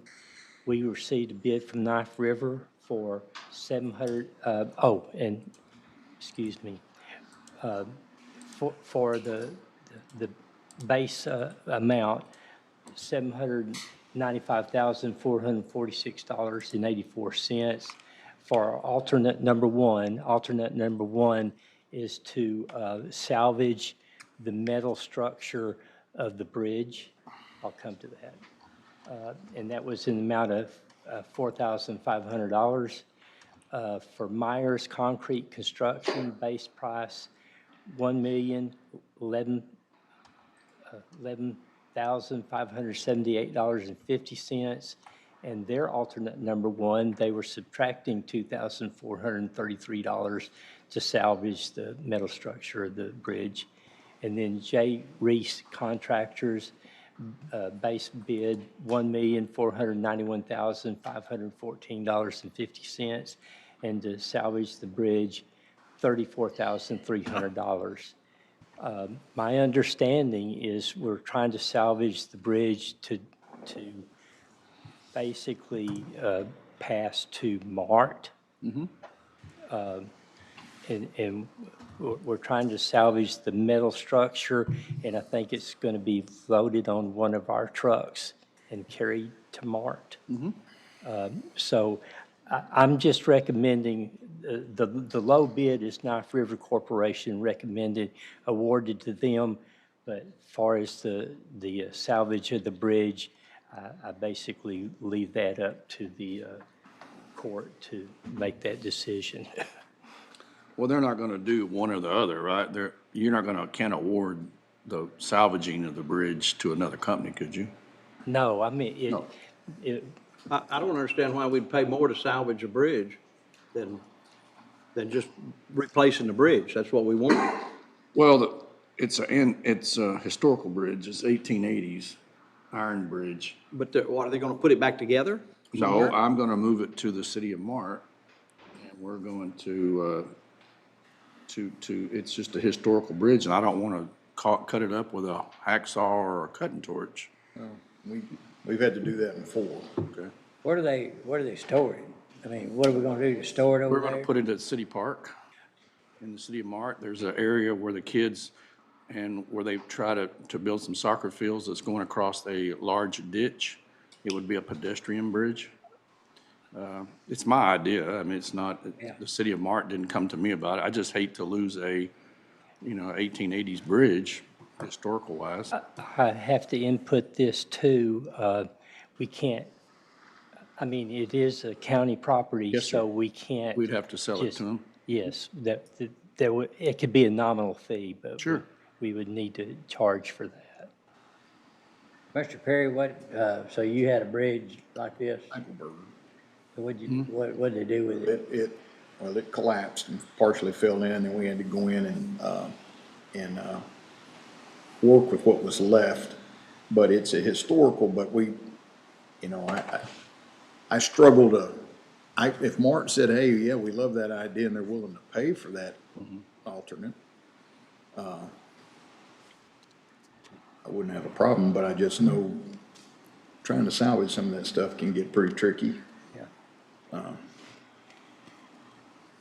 Oh, I would definitely want to ask Mark if they could maybe partner with us. you probably talked to them. Yes, sir. Yeah. And as long as we don't violate any of the statutes pertaining to working within the city, those kind of things, so. Is it classified by the state as a historical? No.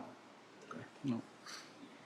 No, but it's in working condition. It's just not safe anymore as far as the For sure. textile, but it's not, it didn't collapse or anything. Yeah. But there's no markers on it showing that it's historical. No, sir. And what does the $4,500 get us? Yeah, that's one thing, Ken, we could ask them about. If That they're is, just gonna, salvaging the metal structure of the bridge. I mean, It's- in one piece, or are they gonna take it No, apart? they have to divide it. it's So then seven, you gotta put it back together. it's 70 foot long. Yeah. And the way it could be divided, it could make two 30-foot sections or 35-foot sections. Yeah. And it would So- have to be put back together. So the 4,500 salvages it into two sections, and then there would be an additional cost on putting it back together. The city of Martin will handle that. It's not gonna be put back together. It's gonna be used in two different spots. It's 35 foot wide. And they'll have to replace it's got 2x12 decking panels on it now, so, they'll replace that, 2 inches by 12 inches, well, actually 4x12s. And they'll replace that with some decking for a pedestrian bridge. Yeah. But I can work on that. I certainly see the value in it, and I'm just curious what they could do to help us Sure. get that to them, and Yeah, well, maybe we could talk to them and see. I just seem like to me, 34,300 is crazy for the last bid, but That's way out to of line. me, No, it's all or one. My no, recommendation. I understand that, but I'm just saying, why would this J. Reese company charge $34,000 to help pick a? Well, they're double in the amount to demolish it also. Yeah, so, They just didn't wanna do it. well, that's true. Yeah, that's Well, it. if they can get it, They didn't wanna do it. Well, but look at their total price. I mean, they didn't want to do the job either. No, so, or something. Yeah. That's a lot of difference. So I can work on that if, I do want to start the process, but how can we, but that bridge is still operable, but when we have major crashes on 164, 18-wheelers go down 7 Mile Lane. traffic. Yeah, and The it's, bridge has gotta be replaced. it's going to be replaced, but Regardless. yes. How long is this bid good for, Ken? well, I don't like to run it too long. I'd say maybe 30 days. In other words, long enough for the commissioner to talk with Mark? Commissioners, Yes. if I may, you could award it and just not, we could deduct that out of the project that didn't work out. Right. We can do a change order. Right, you can change order and ask for you. Is it inappropriate for me to work with Knife River to see if they would come off that price? I can't, we can't do it with the bid after we award and have them, we can do change orders, but I can't negotiate a bid. So we would have to award it, and then, once they know they're the contractor, then, Well, but if, okay, now if if we don't go ahead with the alternate one for them, and now we say Mark doesn't want to help us and it has to be destroyed and removed, are they going to come up and say we owe them 9,000 more for a change order? No, we just do the change order. But what you know what I'm Oh. saying is, all right, now they have to haul off the metal, they have to cut it all up to haul it off. Are they gonna say now a change order needs to be brought up and they need to have We $9,000? can double check that, but that should be included in their base price. Sure. I mean, that was part of the deal. Okay. It's the I would check on discrepancy. that, because that's what would scare me, is that they're gonna come back and want $9,000 more, because now we're not moving the historical bridge, we're destroying it. Well, and they're getting scrap metal Yeah, I was prices gonna for say, it. there's probably enough scrap there to. Yeah. So what I'm hearing then, we need to approve the base bid, and you've got 30 days to work on the alternate. We can approve it all, and we just come back It's a and change order. change order. and Take it out. remove the- Yeah, all right, thank you. So, okay, so tell me again what we're gonna do, Ken? Award with the base price and the alternate number one, for a total of $799,946.84. To Knife River is the low bid, and we can come back and we can discuss further with them after award that, on whether we can actually continue with the, needing the alternate. Based on the commissioner's conversation with Mark? Yes. Okay, gotcha. Okay. Do we need to make a motion on that now, or we wait till you get them all read? Oh, that. Do it now. No, I make a motion, we take the bid to Knife River for alternate one and the original SOA and alternate. All right, is there a second? Second. All right, any other discussion? No other discussion, all in favor say aye. Aye. Opposed, pass. Okay. Bid 26-006, Thompson Road Bridge. We received a bid from Knife River in the amount of $1,158,109.80. Myers Concrete Construction, we received a bid for $1,359,908. And J. Reese Contractors, a bid of $1,691,524.90. We recommend the award to Knife River as the low bid. At least those were a little closer together on the quote, Yeah, know it. the bid price. Okay, Ken, on those, will these be started about the same time, you think? I think so. We kind of visited with them when we were having the, Well, it makes sense for a company, and Amy, that a company would do that. Now they can just probably have one foreman take care of both bridges, because they're within 2 miles of each yeah, other. they're close to each I other. think y'all will be ultimately satisfied with Knife River and the job that they do. They do good work. Yeah. Yes. Do good work. I mean, they're. I agree with that 100%. The job that they did, for us was. Well, they're actually, and they're local too in the area Professional. too, with the workers, so I'm excited about that. Now, is their corporate office Bryan, Texas? Is that what that means? That's their corporate office, isn't it? Yes. Okay. Okay. okay.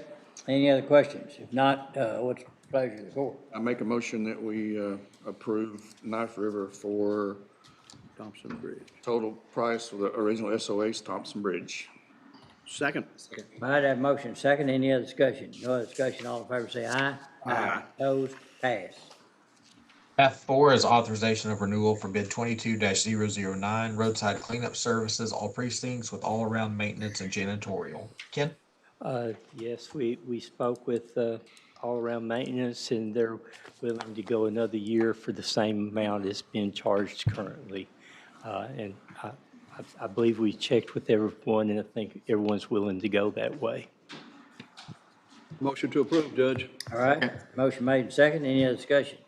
No other discussion, all in favor say aye. Aye. Opposed, pass.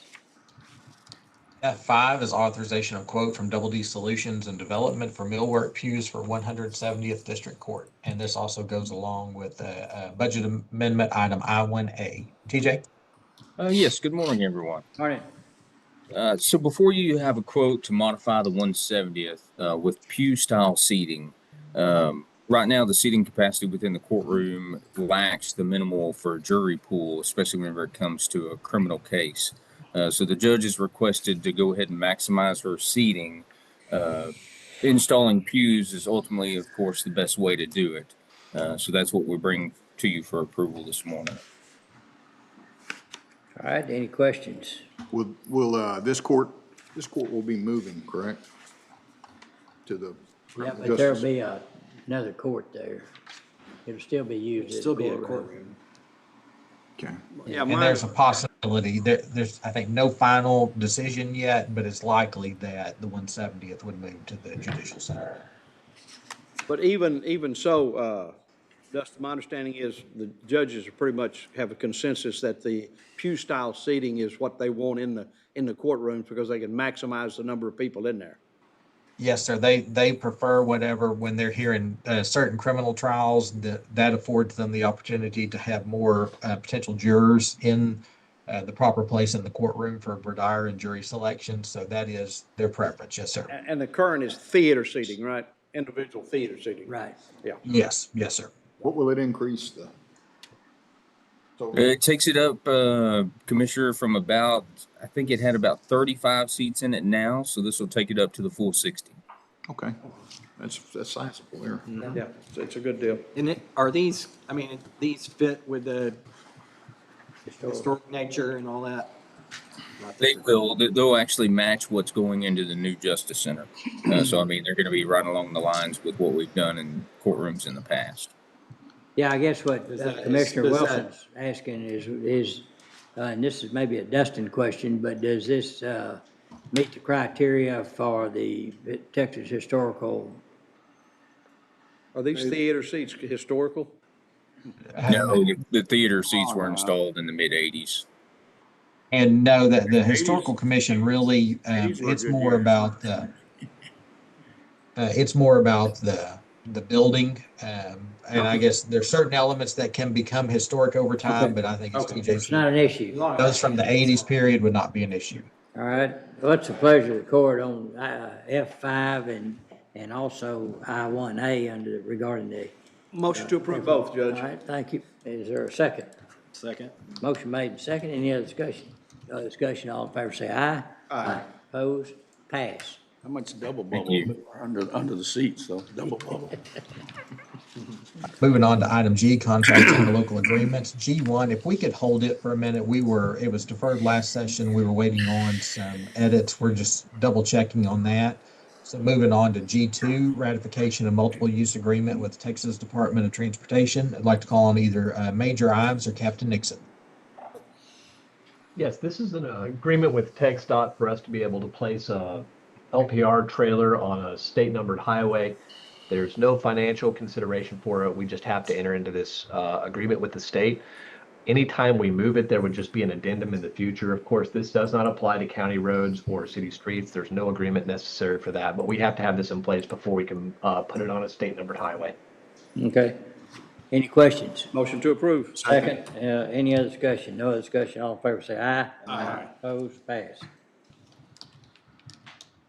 G3 is authorization of support and maintenance agreement with Excella Technologies for records management.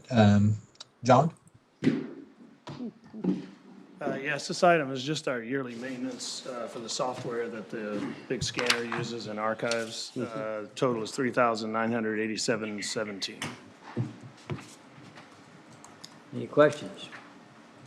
Motion to approve. Second. All right, we have a motion. Second, any other discussion? No other discussion, all in favor say aye. Aye. Opposed? Pass. Thank you.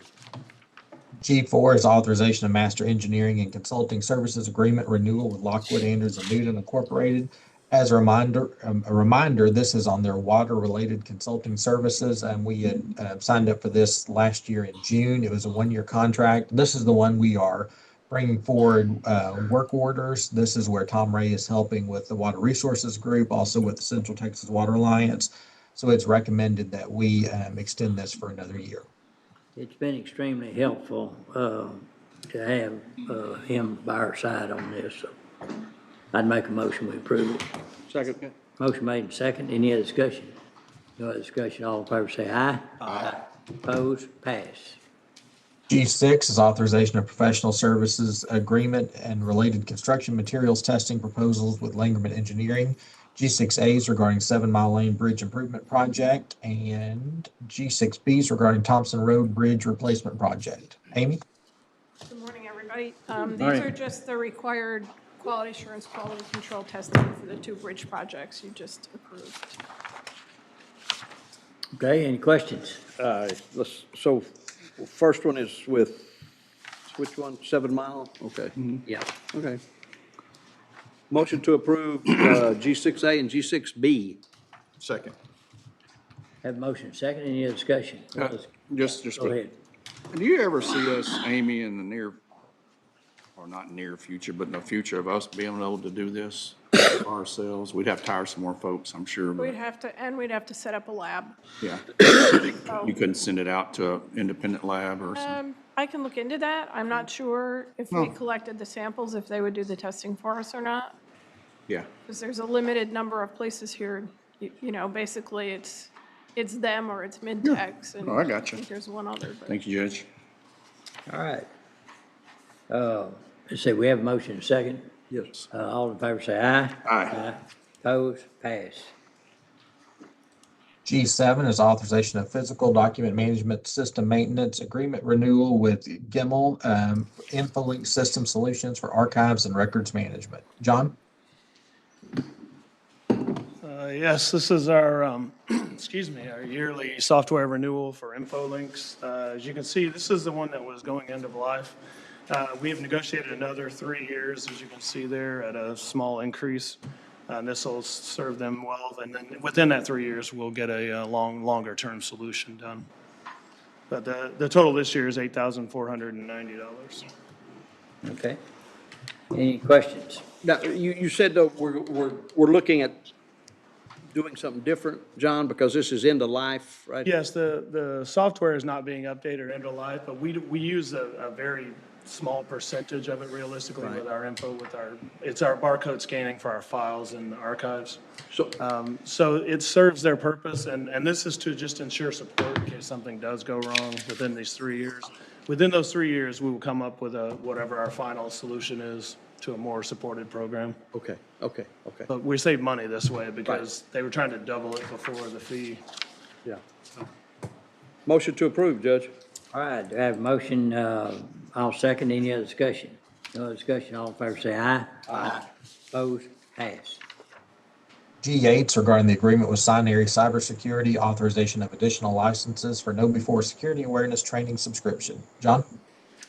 So this is, we're having to purchase more licenses just from the number of users we have. This is what we do. This is our training. This is how we do our phishing, our cybersecurity phishing tests. This is how we do our yearly cybersecurity training everyone does. We've been over our license count for quite a while, and they're just now catching up to us. So this amount gets us through the 12 months. Okay. Motion Sorry, $366. Second. Yes. I have a motion second. Any other discussion? No other discussion. All in favor say aye. Aye. Opposed? Pass. G9 is authorization of agreement with Solid IT Networks for Extreme Network switches. So this one is for our, so we're building the dark fiber network. As you all know, that got approved, I believe it was December. With that, we'd originally planned to have all of our equipment included with that cost, but then when we moved to the dark fiber so that it'd be more secure, it can be encrypted end to end for us, we found out we were going to have to buy equipment. Once we quoted that out, we saw some pretty hefty prices, so we had to negotiate with them over the last 3 months or so. We've been doing that. We finally got the quote down to what you're seeing there, $884,778.24. Of which, because we're always replacing switches and such in our normal budget, we can contribute about $140,000 of that from our FY26 IT budget. Just a few notes about that. Going to this after the negotiation, we've saved $115,337. Beyond that, buying these all in bulk at once like this saves us approximately $334,000. Also, we're expecting, and this will come up more during the FY '27 budget, but all of our hardware vendors virtually across the board in IT are expecting 30 to 50% hardware increases. So that, again, will save us roughly $300,000 buying it this year as opposed to next year. And then, final point there is, and this is today's dollar, so we at least save that inflationary measure. So we have a couple of options, as you see on here, a few options. So we could lease it. The lease, as you can see, would be $18,099.60 a month. If we did that, it would cost us $201,197 in financing costs. We could also purchase it over 5 years, having 5 lower payments of $202,675.24. That financing option would cost us $128,598. Probably the preferred option to just avoid the financing cost, but obviously we don't have it in the budget, currently budgeted anyway, is the straight up one-time cost of $884,778.24. With that, I guess I would take questions at this point. And I think, Big amount to swallow. yeah, and I think from what you sent back, you did check into if there is a penalty for early Payment payoff. penalty, yeah. If you chose any of the payment options, you would be charged that interest fee no matter what, even if you paid it earlier. Well, would interest, yeah, incur that but fee. what about, there's initial fees, right? Setup fees and all that, like if you do a real estate loan at a bank, No. this is a price and then 1% application fee or whatever you want to call it. No, that's all included in these numbers. Okay, Francis, how we gonna pay for this? yeah. So I thought you were gonna tell me how we're gonna. Oh, you thought I was gonna tell you? No, I'd rather hear from you. So, you know, I know we need to do this right now in this fiscal year. It's hard, we still have 3.5 months left of this fiscal year. A lot can happen in 3.5 months, but we should have excess funds that we could move around to cover this cost. Of course, we don't know what that is right now. That's a large amount of money that would be hard to know. But we could, this isn't something that we would usually use bond funds for. I would never, ever recommend utilizing bond funds for something that the life does not match Yeah, or even yeah, great. surpass that debt. But we could charge it to a bond right now as like the backup method. When we get to year end, we could, if we have excess funds in general fund, we could move it back over to general fund at that time. Back it out, yeah. What And is the so- life on these, John? 10 years. So that is one of the bonuses, is that we would pay this amount over 5 years, and then beyond that, we just have a low maintenance fee comparatively. And then, so a few years back, I remember that we bought the voting equipment on a bond fund, using bond funds, and those generally are, you know, 10 or, Less. 10 or 12 And so year. there's no reason you can't. I think we just have always tried to stay away from it. But that was also a very large purchase that we needed a large amount of money that year. I would never usually say, hey, just put it here and we'll move it later. But I think if you do need it this year and you need that much money, the bond fund would be your backup at this point in time. So that would be. So if we chose to go ahead and fund all of it, we could pledge the bond to pay it if we didn't have excess revenue at the end of the fiscal year to pay for it. So what you're saying? Yes. Yeah, we draw down on funds that bonds provided that are in savings and those kind of things. And I'm working on another policy proposal that I'll pitch out whenever on how to fund these things going forward without using bond fund. But I'm not prepared for it. But we have to do it. And so if we have to draw out of our existing cash position to do it, and then when we get into the budget cycle, we'll either reimburse the account that it came out of or leave it there or whatever. But a lot of it would have to do with our unassigned fund balance and our policy regarding that, so.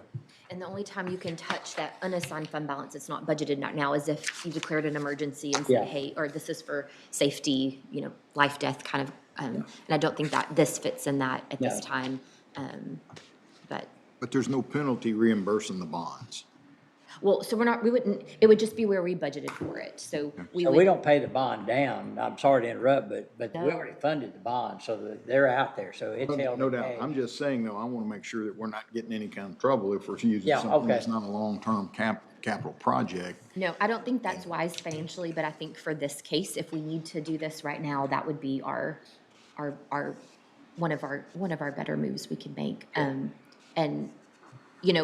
my thing is, you can say, okay, we assume we'll have money left in general fund, why don't we just pay it there? But you don't have a budget line. This way we can set up a budget for it. We know there's fund balance there to cover that.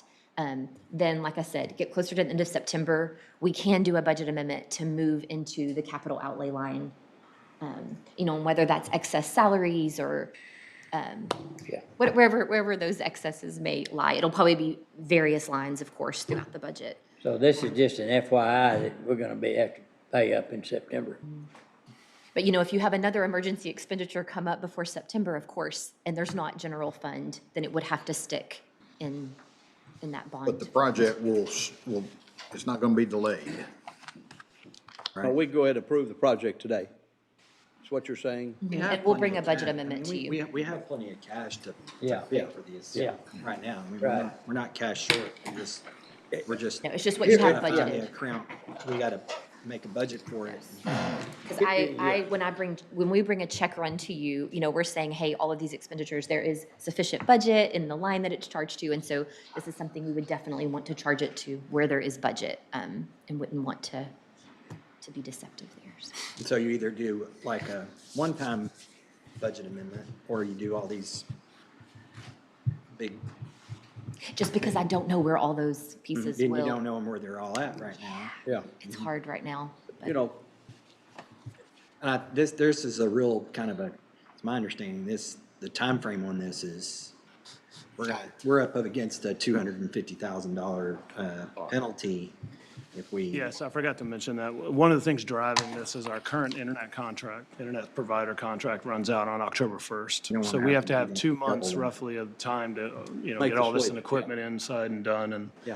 and it would cost us, if we went over that line, it would cost us a year because that's the contract Right. termination. And it would be another $256,000 we'd be spending. Well, and I'm, far be it from me to talk too much about IT because I'm a Model T in a Cadillac world. But my understanding is this absolutely makes our system secure. And when we're talking about taxpayer information, citizen information that's shared back and forth, but either between officers or departments, this is what we have to make our system 100% secure against intrusion and protect our taxpayers. There's a lot of information out there that we Yes, definitely don't absolutely. want ever to be compromised. Yes, this is part of our holistic security strategy, is this will allow our network to be encrypted from end to end. From So end to all end points of encrypted. communication up to where you're going out to the internet. You bet. And that allows us to secure everything that's on our network, not just taxpayer information, but internal. Right, and there's a lot more information out there confidential besides CJIS that. information. I mean, there's. Tremendous amount of We information. are, it's been documented, we are a target. County, government. Counties are a target. Well, government entities are a target. Well, there have been government entities that have been counties in Texas that have been hit, ransomware. So it's a paramount. I don't know if that's wood, but. I understand. Hasn't been us understand. yet. Yeah, tomorrow, right. DNS attack, right? Yeah. So We we have gotta people do it. trying all the We time. gotta do it. It's just how we get to that point. Yeah. Okay. So we need to make a decision if we're gonna do it, right? And we gotta be sure our check doesn't bounce, so there's money and we just need to write it out of the right department to cover it, so. next year's budget. It certainly, to me, makes more it's more fiscally responsible not to have to pay a couple $100,000 in interest. No doubt. I'll make a motion, we approve that. Second. Motion made and second. Any other discussion? No other discussion, all in favor say aye. Aye. Opposed? Pass. Hey, Judge, I mean, I'm not trying to buck the system. Can we go to 13? These gentlemen have been here since 8:30 this morning. Well, I'll take spend some money in the vending machine. We get a little something Oh, out of it. well, okay. They need some caffeine, probably, so. Would, G13, yeah. But it's up to you. You're the, Oh, that's fine. So G13 is authorization of road use agreement with Pepper Solar Farm LLC. Amy?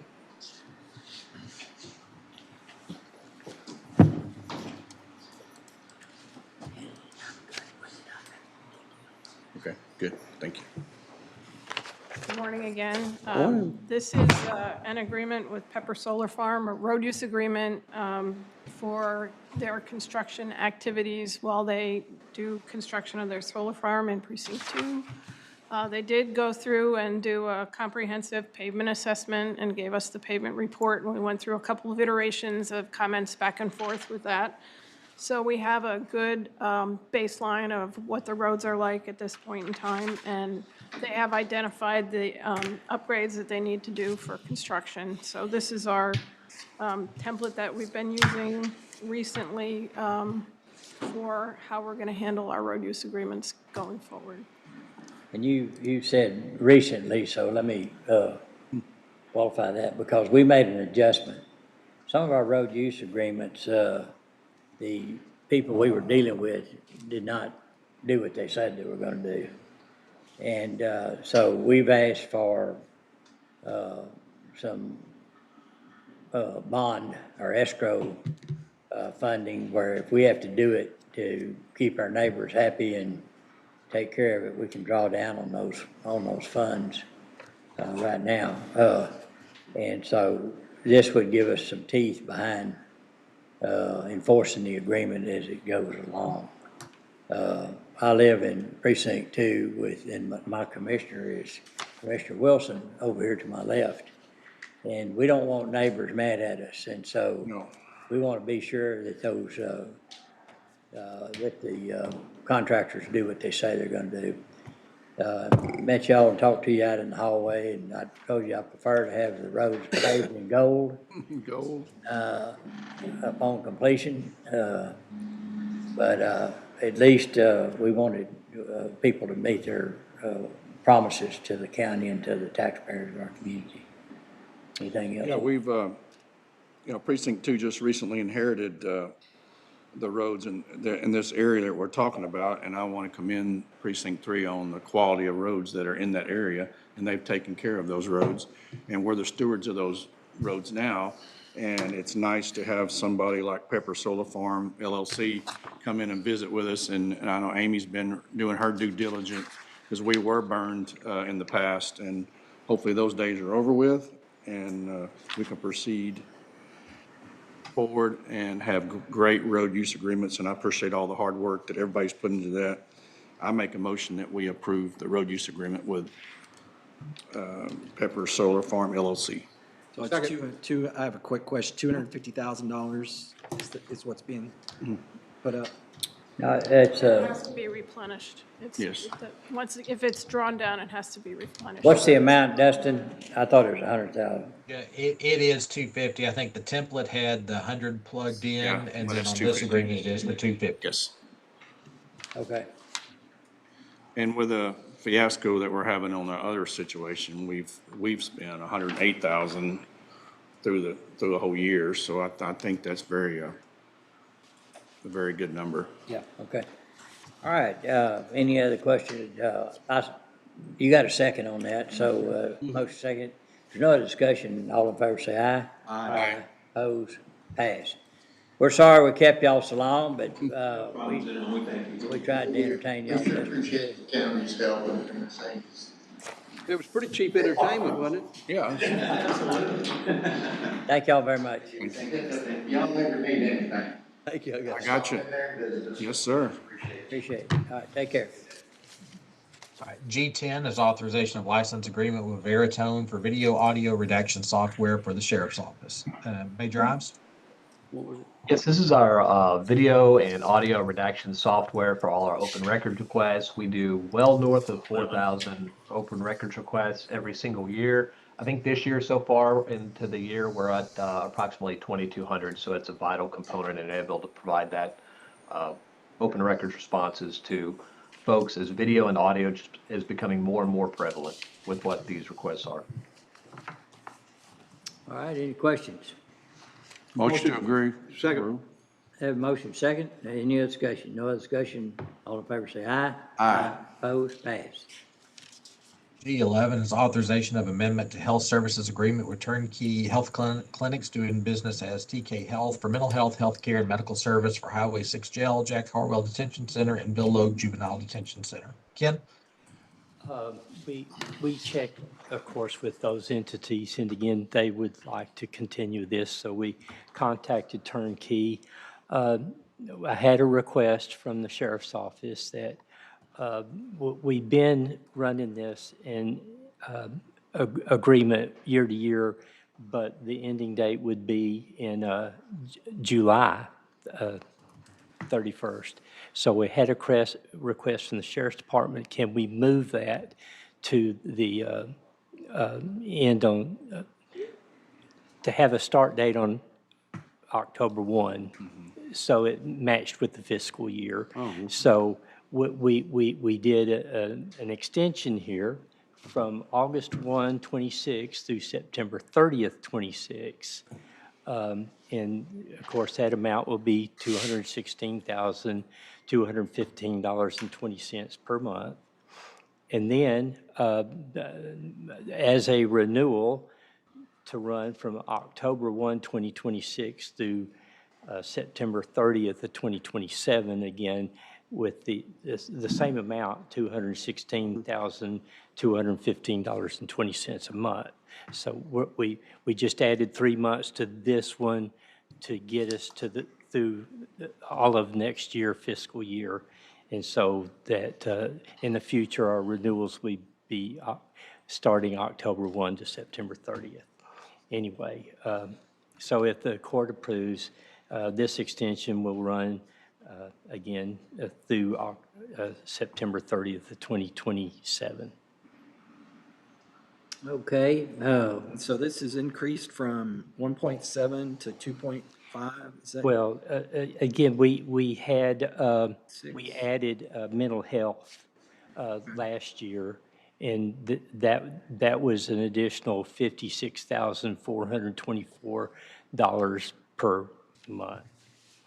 So again, it's not quite as drastic as it looks. Right. And so, and I'm sorry, I did not double check. I apologize, did not double check what we were paying this last year, if y'all have that figure.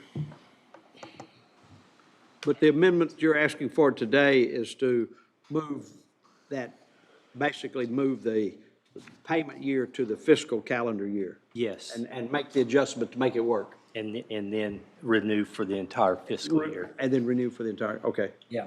okay. And Major Ives, I don't know if anybody has any questions for him on it. Yes. So, all right.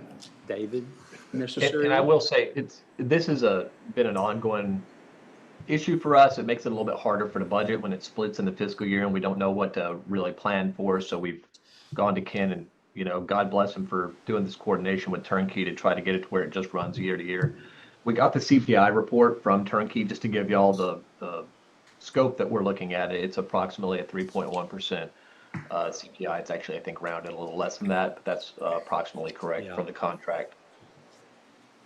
Okay. Over this past year's Over the past, yeah. amount, yes.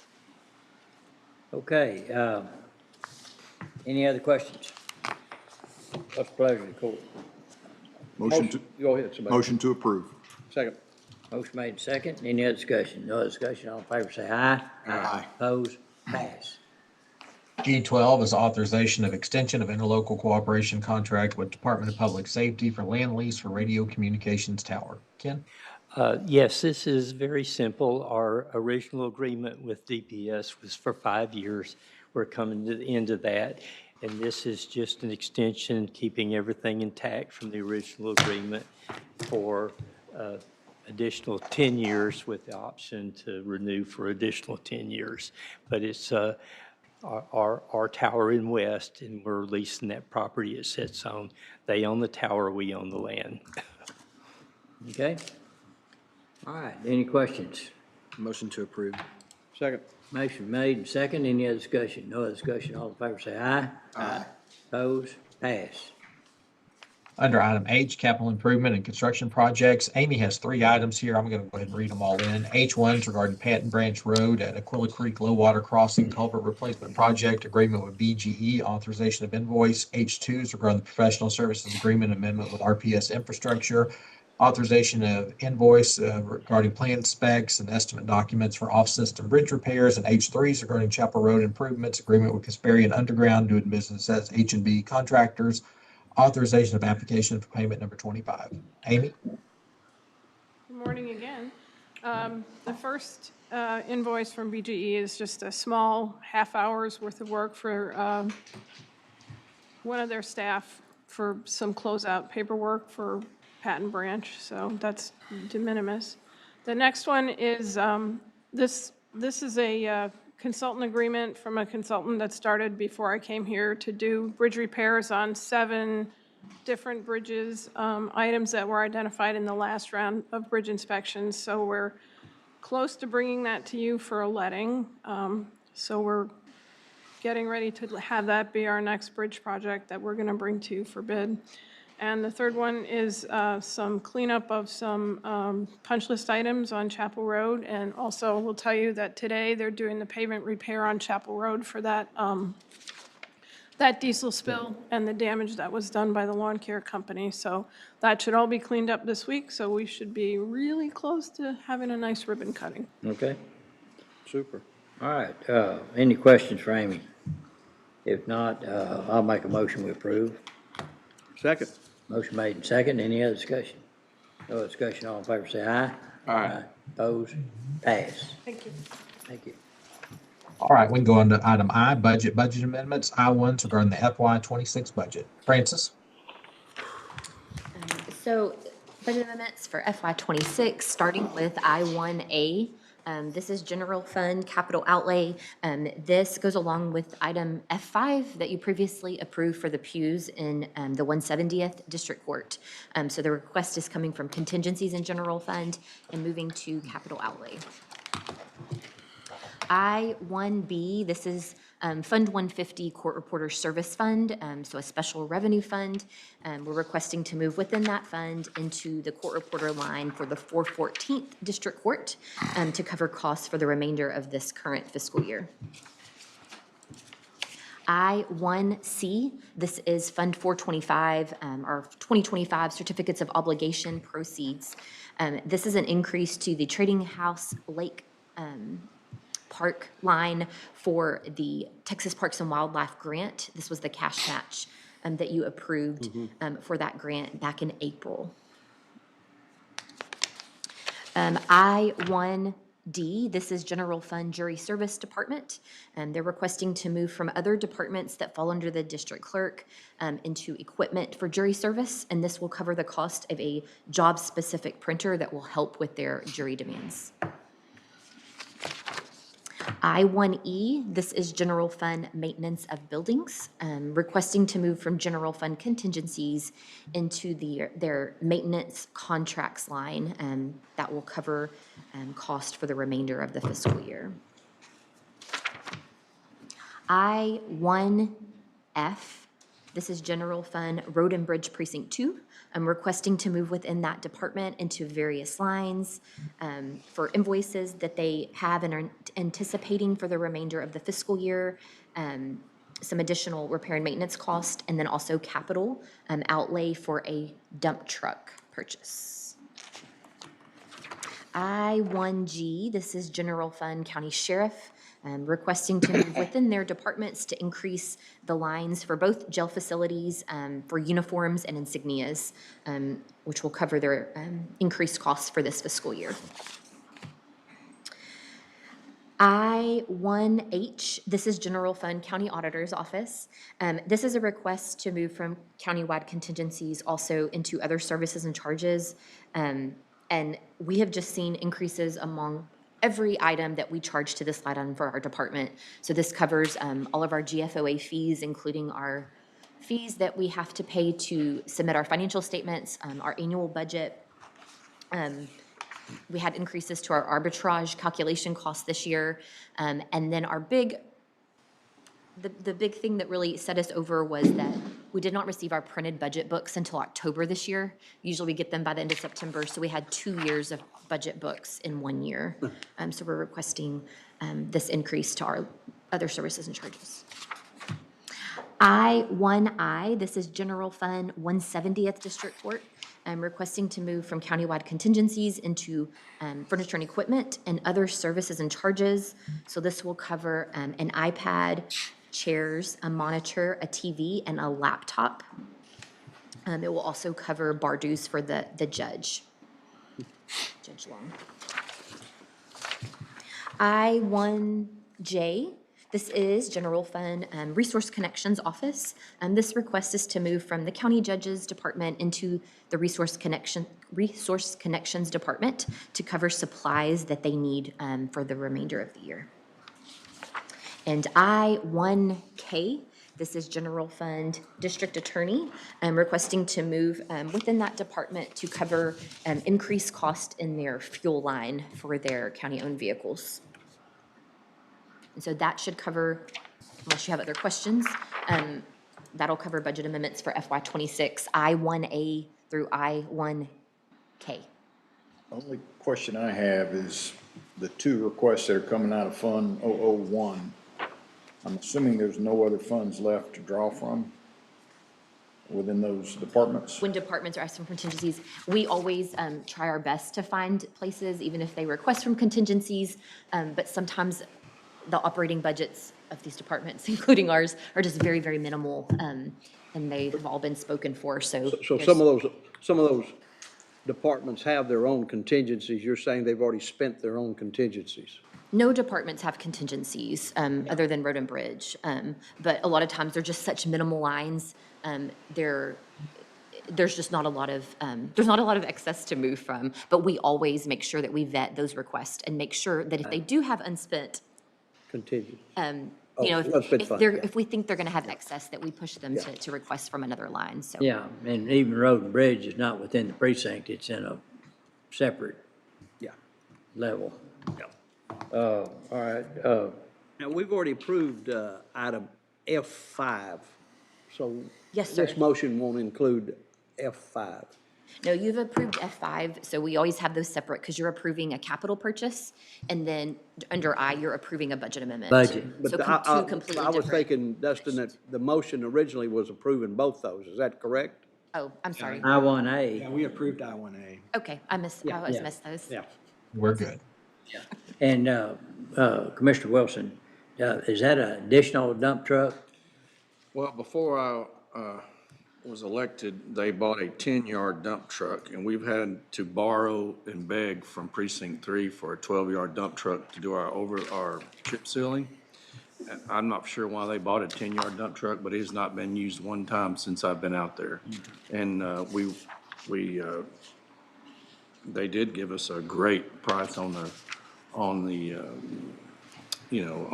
trade-in, so that's what we're using that for. All right, any other questions? All right, have no other questions, what's the pleasure of the court? Motion to approve I-1B through I-1K? Is that right? Yes. Okay. All right, I'll second. Any other discussion? No other discussion, all in favor say aye. Aye. Opposed? Pass. I-1L is authorization of Texas Association of Counties claim deductible invoices. I-1L1 is regarding an invoice associated with Samuel Burleson. It totals $2,765 is a law enforcement claim. Then I1L2 is a claim associated with Daniel Ballou totaling $918.68. These have been reviewed and are recommended for approval. Okay, any questions? Motion to approve. Second. Have motion second, any other discussion? No other discussion, all in favor say aye. Aye. Opposed, pass. I2s regarding the FY27 budget. Francis? Thank you. Okay. So we've passed out what we call the budget binder to you today, the green colored binders. And so, of course, just a way that you can collect all the handouts that will be given to you over the next couple of months. But it also allows us to push some initial information to you, and you can have that in a physical form. Of course, it's in the packet too if you prefer digital. And then we'll give you stuff to add to this binder over the coming weeks. So. Okay. Thank you. So we've been doing this now for some years, but just to review, so the second tab of your binder that we passed out, it's literally labeled budget binder, which is what we call it too, I know, but it's probably easy to find. But this is a compilation of historical information that we hope, once you review it and look through it, that you can use the historical decisions that you have made. Hopefully you can use those to help make your decisions for next year. So you can see where we were, where we've gone, where we're ending up now. So we try to compile it in different ways than we usually look at budget. So sorting in different ways, compiling by, maybe by type of expenditure rather than department. But I really encourage you to look through all of this. I know it's a lot of information before we start meeting in July. And as you go through it, please ask us questions. I know this information we could talk about for days, but I'm going to hit on some highlights today that I just thought were important to point out. Definitely all important, but ones that I thought were necessary. So give me one sec.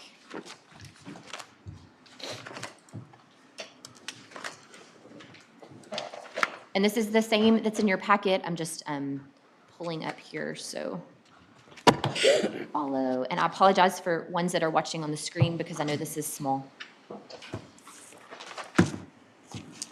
Can you reference page numbers when you do that, please? I will. Thank you. You're welcome. So in the packet, just to start out, on page 6, it's 2 pages, I believe. And these are all major events that have occurred that have affected our budget since 2017. And so I think when you look at this information that follows, when you look at these events that have occurred, they will explain trend differences. When you see weird fluctuations, the drive and why, or the drives that have increased our budget, increased our revenues. And so hopefully this is a good kind of very condensed compilation of those big items that you have all approved and that affected the budget. So just wanted to point those out. Again, when you see differences in trends, they're probably attributable to one of these items. So to start out looking at information on page 9,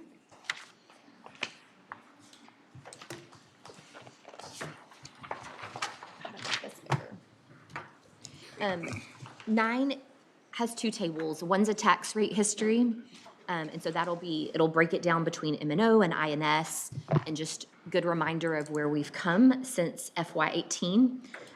But the bottom section will show you what our total certified values have been for that same period of time, linking it with the total tax rate and then what the total levy was. And so when we say total levy here, of course, we're talking about not just general fund, but general fund, permanent improvement fund, and the debt service fund. So just something I wanted to note here is when you look at that bottom right column on the second table, and it says total levy. So our levy has grown $23 million over this 9-year period.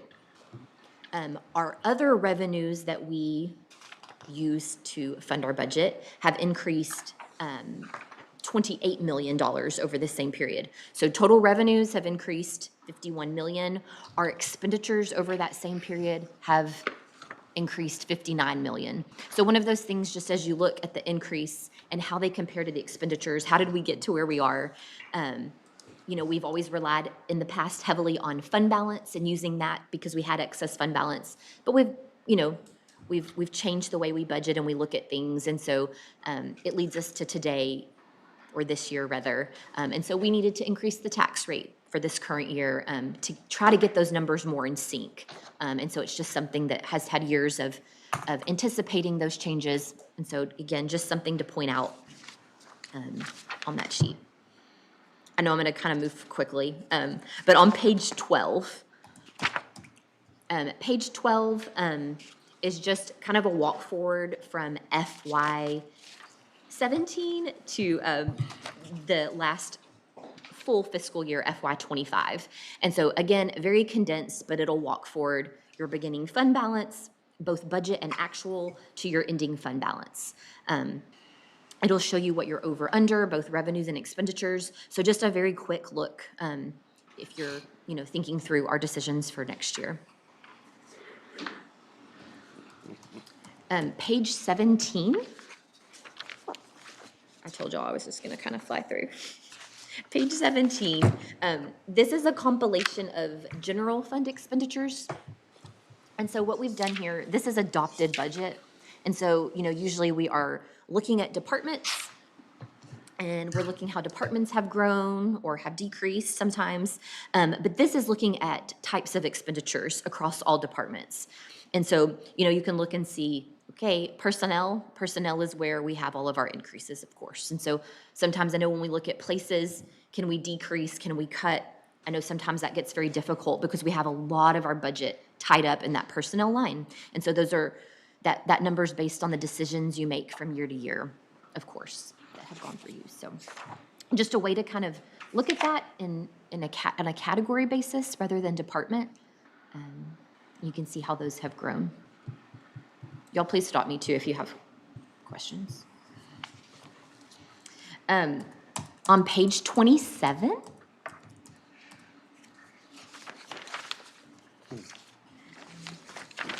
so I just wanted to just pause on this one. So this is general fund salaries, just base salaries, and what we budgeted versus what the actual cost was. And so, that's something, and that came up in conversation earlier today. We started budgeting more realistically, budgeting with a 96% what we expect to spend with a 4% vacancy factor. And so you'll see there in FY 25 how the line has almost met up to that budget. Yeah. And so we just continue to look at that. If that goes up, it means, of course, we have less vacancies. And so that's always a good thing. That drop in FY 24 is because we used ARPA funding to cover a large portion of salaries that year. So those are things that'll skew the trend, but always very explainable. So. On the next page, on page 28, so talking about how our personnel costs are just such a large part of our budget, and probably what we spend the most time on in budget discussions is talking about personnel. But this page, it sums up other pay types and how those have grown or been added through the years. And so when we look at personnel, of course, we're not just looking at base pay and taxes and fringes.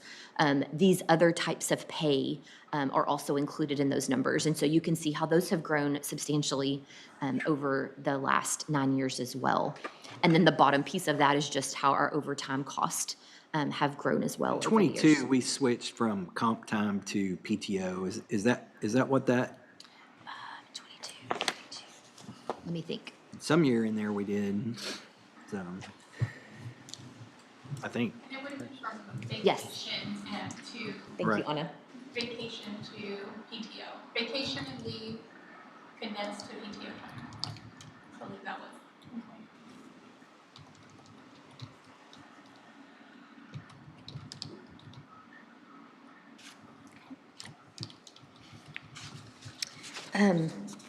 On page 34, we're almost there. So page 34, looking at the number of personnel, and this is, of course, instead of looking at the budget and actual figures, these are employee counts. And so I think, as you're looking at, how have these, what are our full-time positions look like? How have they grown? If you look at page 35, which is the second page of that chart, you can look across the bottom there and you can see that that we have really, I feel like the number has stayed pretty stable as far as the additions or the net change to full-time positions.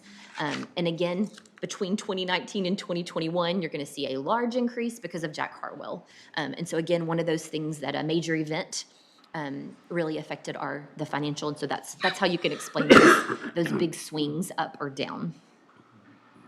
And then that change column is how many you added for 2026. So it looks like you added 8 new positions. I wasn't going to touch on this yet, but since it was brought up earlier, on page 37, so this, we just looked at, okay, you added 8 new positions for FY26, but these are the positions you've added since adopting the current year budget. And so things like you mentioned are good to keep an eye on. And of course, when we present the budget to you, those are embedded because those are already current positions and they need to be budgeted for if you're going to continue funding those.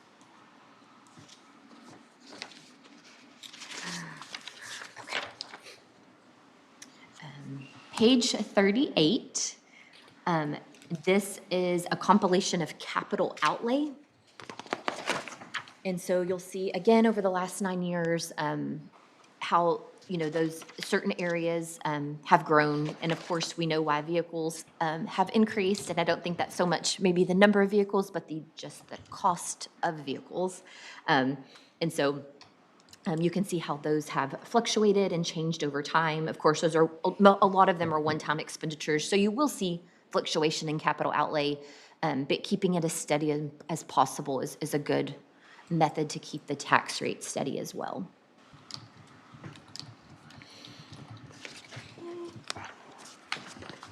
And then just one last thing to touch on, page 46. So we don't ever want to overlook our special revenue funds, our grant funds, those other sources of revenue. And so starting on page 46, this is a compilation of all those funds and a walk forward of the fund balances for those funds since 2017. And so on average, we have covered about $1.3 million in expenditures with special revenue funds each year.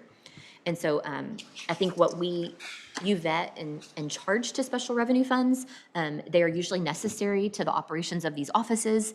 And so if we didn't have these funds, they would probably be coming from general fund. So I know we fly past these during budget discussions, but they're very important.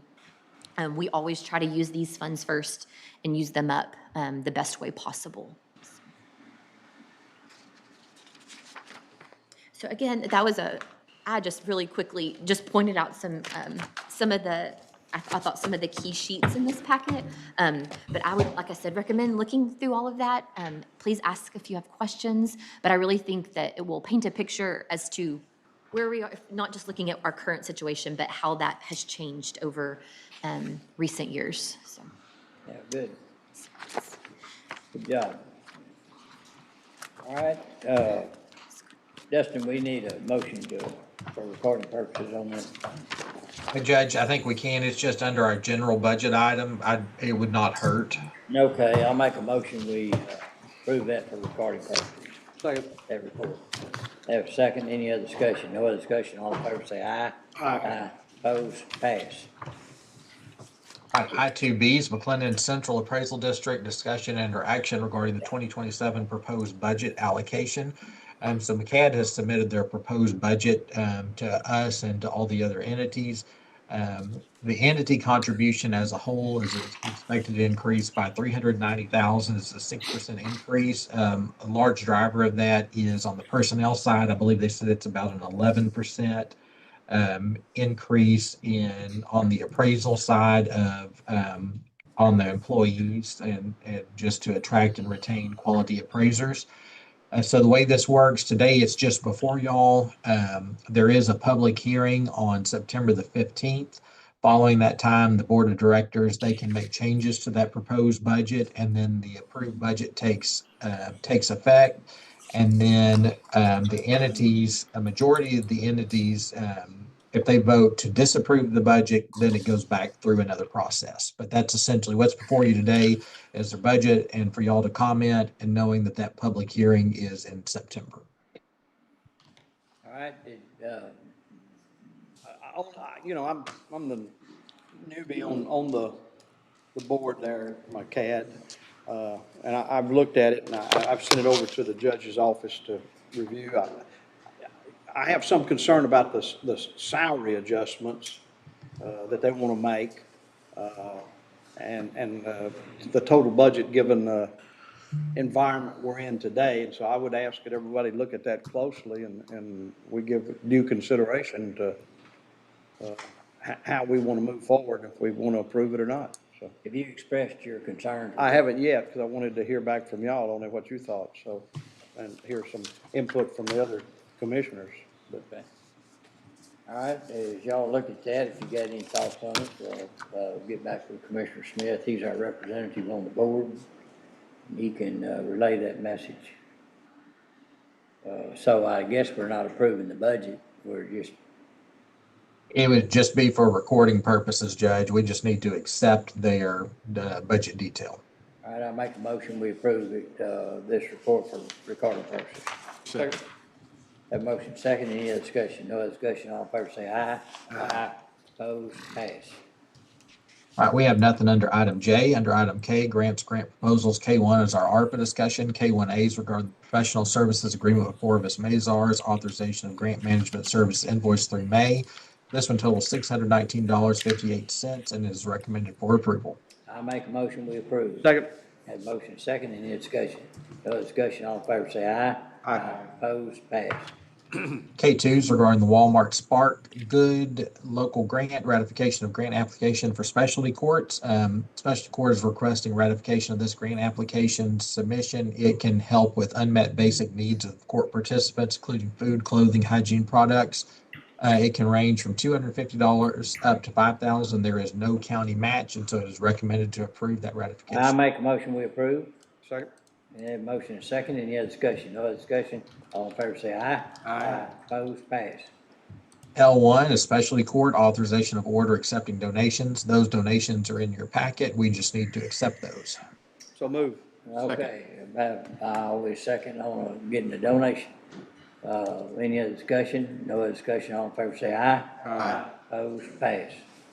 L2, Road and Bridge Precinct 1, ratification of reimbursement for vehicle damage. Commissioner Smith? Yes, sir. We're doing some weed eating and threw a rock and broke the back window out of a gentleman's pickup, and we went ahead and had it fixed. So we're asking for the ratification. It was below the insurance deductible, so so my motion would be to approve. Second, any other discussion? No other discussion, all in favor say aye. Aye. Opposed, pass. L3 is IT, authorization of technology equipment destruction. John?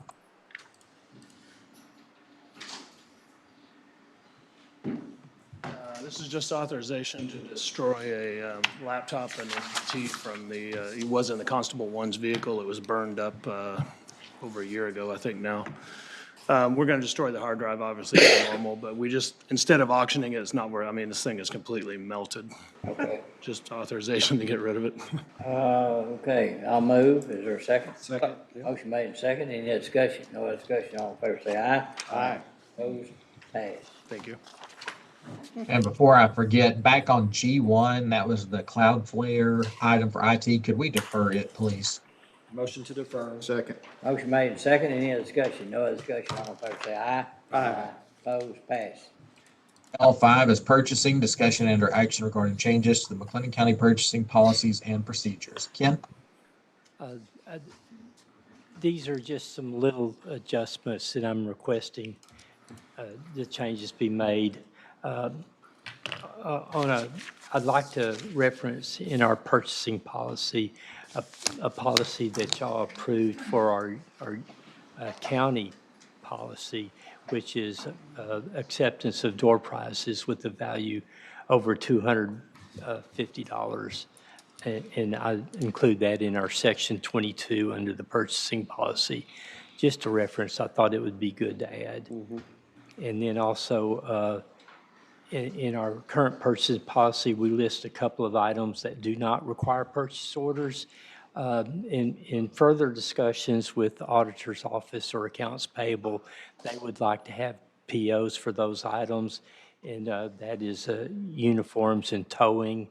And also wanted to change item number 5, which referenced cell phones, to cellular devices. Just some minor modifications to the policy. Any questions? Sounds reasonable. I'll make a motion we approve. Second. Motion made and second. Any other discussion? No other discussion. All in favor say aye. Aye. Opposed? Passed. All 6 is Road and Bridge Precinct 2, authorization of equipment trade-in request and the local government. Commissioner Wilson? Yeah, that's just what we talked about, that 10-yard dump truck. Just trading it in on the 12-yard dump truck. Okay, Make a motion that we approve. all right. I'll second. Any other discussion? No other discussion. All in favor say aye. Aye. Opposed? Passed. L7, County Sheriff, approval of order declaring certain property as surplus and authorizing the sale of said property for mobile portable VHF radios and related communications equipment. Michael, are you on? Yes, sir.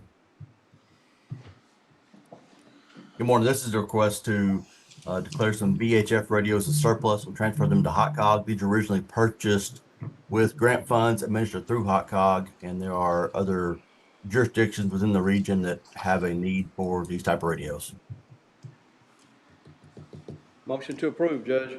All right, I have a motion. Is there a second? Second. Motion made and second. Any other discussion? No other discussion. All in favor say aye. Aye. Opposed? Passed.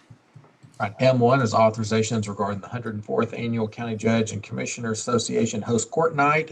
In your packet today is a contract with Infinite Entertainment for the Host Court Night event. It is a contract for $1,800, and the artist Sloppy Joe Trio will play from 6 to 10 p.m. on October the 6th. Just need a motion to approve that contract. So moved. Second. All right, motion made and second. Any other discussion? No other discussion. All in favor say aye. Aye. Opposed? Passed. M2, selection designation of public members to the Salary Grievance Committee, and I believe we need to draw additional names today. That's correct, Dustin. We'll need to draw some more names, so. Of all days, right? Of all days. We'll be on 10. We drawing 10? Mhm. That's all right. Let's go, Debbie Walker, Thank you. Brent Railsback,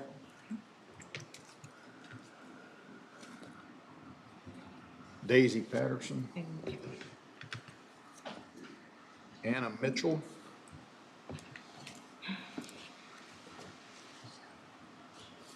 Eunice Burgos,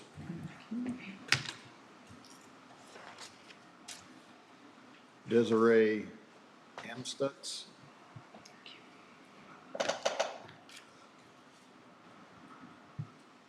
Yvonne Flores. How many more? 3 more. Jessica Steed.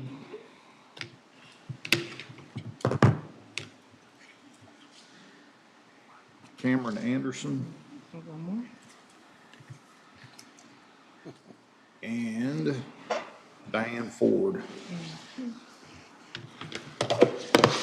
All right, no action is needed on that today, so we'll move to M3 regarding Lakeland Hills Drive and Lakeland Hills Circle in Precinct 2. And I believe M3A and M3B both need to be deferred today. All right. Yes, sir. You want to make a motion, Commissioner? I'll make a motion that we defer 3A and 3B.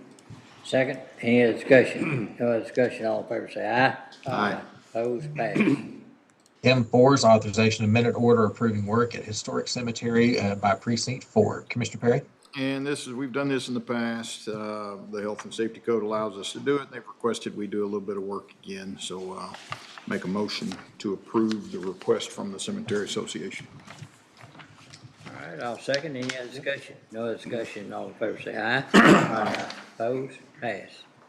All right, we can drop down to item M7, authorization of Texas Association of Counties Risk Management Pool 2026 property coverage renewal and related invoice. So what's before you today is the invoice for approval. It totals $589,103, which is a decrease from last year's total, which was $623,864. This has been reviewed. Our office, Ken, Auditor's Office, has all worked on this renewal and it is recommended for approval. All right, any questions? Great news. I make a motion to approve. Yeah. Okay, a motion and second. Any other discussion? No other discussion. All in favor say aye. Aye. Opposed? Pass. M8, authorization of fixed asset transfer form for asset transfer of vehicle from Sheriff's Office to Constable Precinct 1. Michael? This is a request to transfer a 2019 Chevrolet Tahoe to Precinct 1 constables. We were taking this vehicle out of service and going to auction it, but they had their spare vehicle, which is a 2008 Ford Expedition with 200,000 miles on it, is not repairable, and they need something that they can use as a spare vehicle temporarily until they can make other arrangements within their vehicle fleet with the upcoming budget year. All right, any questions? Move to approve. Second. All right, we have a motion and a second. Any other discussion? No other discussion. All in favor say aye. Aye. Opposed? Pass. If we could hold M9 for a minute, Chris will need to go in executive session, and we can do that at the very end. M10 is discussion and or action regarding time and attendance timekeeping system. Anna?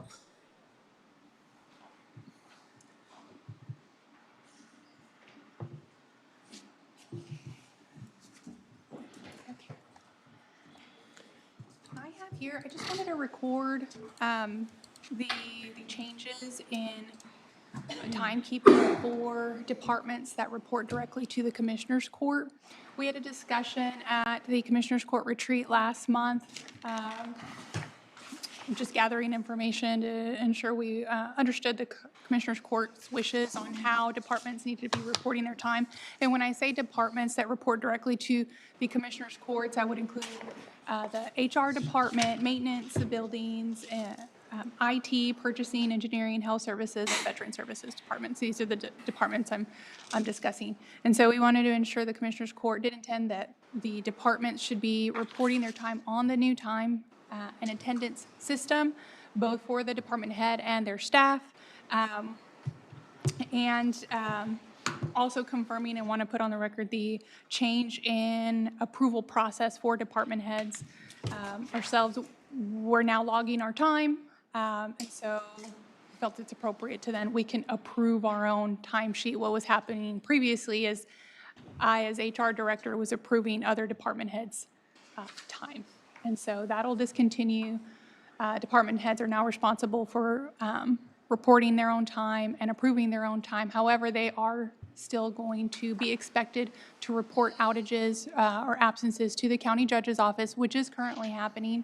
And then I added a note to the policy. So there is an accompanying policy amendment because the approvals of timesheets was outlined in the policy guide for department heads. And so I'm updating that to ensure that it matches the new practices. And so we're changing the accompanying policy guide section 7.11. I'm going into agenda item M11, recording time work, and it's now reflecting the new practice for timesheet approval for department heads. Is there any questions? Are there any questions? Why was HR taken out of the loop as far as approving those? It's recommended that the person approving the timesheets has actual knowledge of daily activity for that person. And so I did not have daily knowledge of attendance. We would get notified by email, hey, we have planned PTO on these days, but for unexpected outages, I didn't necessarily have that information. And so. And who recommends that? Who recommends? Who did you say that's recommended to do that way? I recommend that Just as your HR recommendation. director. Yeah, so management, whoever's managing that would manage the time as well. They would be aware. Yes. And where HR wouldn't be aware of the details like someone was. Right, and now I'm also recommending it because now department heads are expected to check in and check out daily. So there is now a system log of attendance that could be referenced should Commissioners Court ever want to report of that. I mean, that can be provided at any time. So there's a safeguard to us approving our own timesheets. Motion to approve, Judge. All right, I'll second. Any other discussion? No other discussion. All in favor say aye. Aye. Opposed, pass. Does that include M11 as well? I'm sorry, I don't know if we needed to say that or not. Pardon me? Does that include M10 and M11? How about I make a motion to approve M11, right? I'll second. All right, thank you. And I'll, any discussion? No discussion. And all in favor say aye. Aye. Opposed, pass. Thank you. That's a good one. M12 is announcement of interest and or possible future agenda topics. I know we have those two policy changes we could bring back, so I don't believe there's anything else. We have nothing under item N. Under item O, the McLennan County Downtown Jail remodel. O1 is regarding our agreement with John W. Irwin. O1A is authorization of application for partial payment number 18. This payment, Ken, do you happen to have it in front? I think it's $2,477,003. It's been reviewed and is recommended for approval. That's it. Okay, thank you. Any questions? Motion to approve. Second. All right, a motion second. Any other discussion? No other discussion. All in favor say aye. Aye. Opposed, pass. And then O2 is authorization of amendment to professional services agreement with Brinkley Sargent Wigington Architects for annex exterior refresh. TJ? Yes, so this is the architectural and engineering agreement with BSW wrapped around the exterior remodel of the annex building.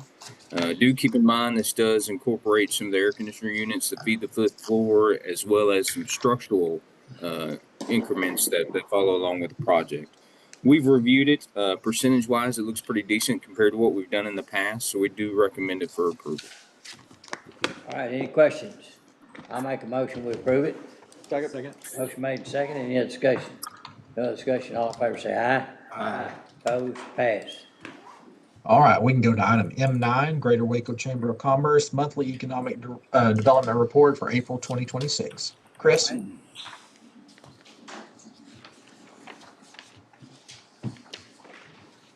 Good afternoon. Good afternoon to y'all. I know the hour's long, and so if we need to defer exec discussion, we can certainly do that. I know that y'all had a long morning. I think we need to go ahead and do it. Okay. You have in your packet the economic development report for the month of April. A couple of things to highlight in the activity that I wanted to share with you is that the number of leads that we continue to see and the level of interest that we have in the community is higher than it's been in several years. And each year, we've seen a growth in those numbers. So I think that's a really positive sign. Our project pipeline remains very strong, and our level of activity that we're engaging with outside of the market too is really starting to pay off with some of the new opportunities that we're seeing before us. So we have a variety of projects that we're seeing across the board, from manufacturing to professional services, from aerospace all the way into food production, and we're good at all of those things. And so I think that that's just a highlight of some of the activity that we've seen in our marketplace. One of the other things I wanted to share with you is related to our workforce and talent work. That's an area that y'all have put additional dollars in to support that, and we are seeing lots of great things that are happening there. The team has really been knocking it out of the park. They've had over 66 industrial tours this year, so they've exceeded their goal. Their goal was 50. Their school partners has grown from 8, or so a goal of 15. They have over 56. Those are businesses that are actively engaging in the process of hosting young people at their facilities.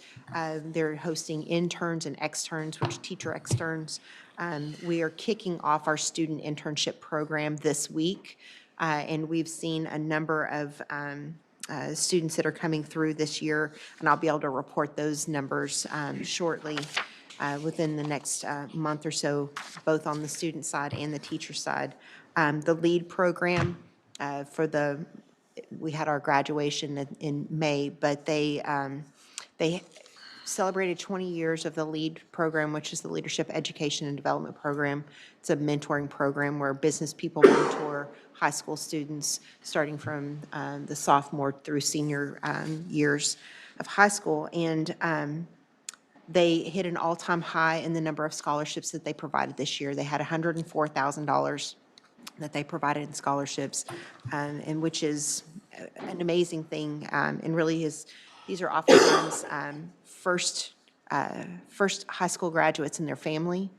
And so they're really creating an opportunity to help change the trajectory of lives of families in this community for the long term. So lots of great things that are happening on all of those fronts. We've had a little bit of change in staffing on that team. Andrea Lale, who was had been with us for about a year. Her husband was a associate dean at the Baylor Business School. He has been he's taken another position as the head of the business school at another school out of state, and so they are leaving Texas, unfortunately. We have backfilled that position with another rock star from the education world, and so that team's not going to miss a beat in the work that they're doing, but we're excited about the good things that have been happening and the things that are on the horizon for that. So that would be my report to you about economic development and workforce and talent. Okay, is there a motion to approve that report for recording purposes? Second. Motion made and seconded. Any discussion? No other discussion. All in favor say aye. Aye. Opposed, passed. Let me ask y'all a question. Let me ask you a question first. So, on the executive session, those items, are they urgent or not? I mean, it's up to y'all. What I want to do is pitch it back to the court. Do y'all want to listen to it now, or do you want to do it another time? If everyone has time, I'm it- moving forward. Okay. It's not gonna be an hour-long discussion or anything, right? Lord, I hope not. Yeah. Okay, and so I'm gonna go into executive session under 551.087 under economic development.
Recording in progress.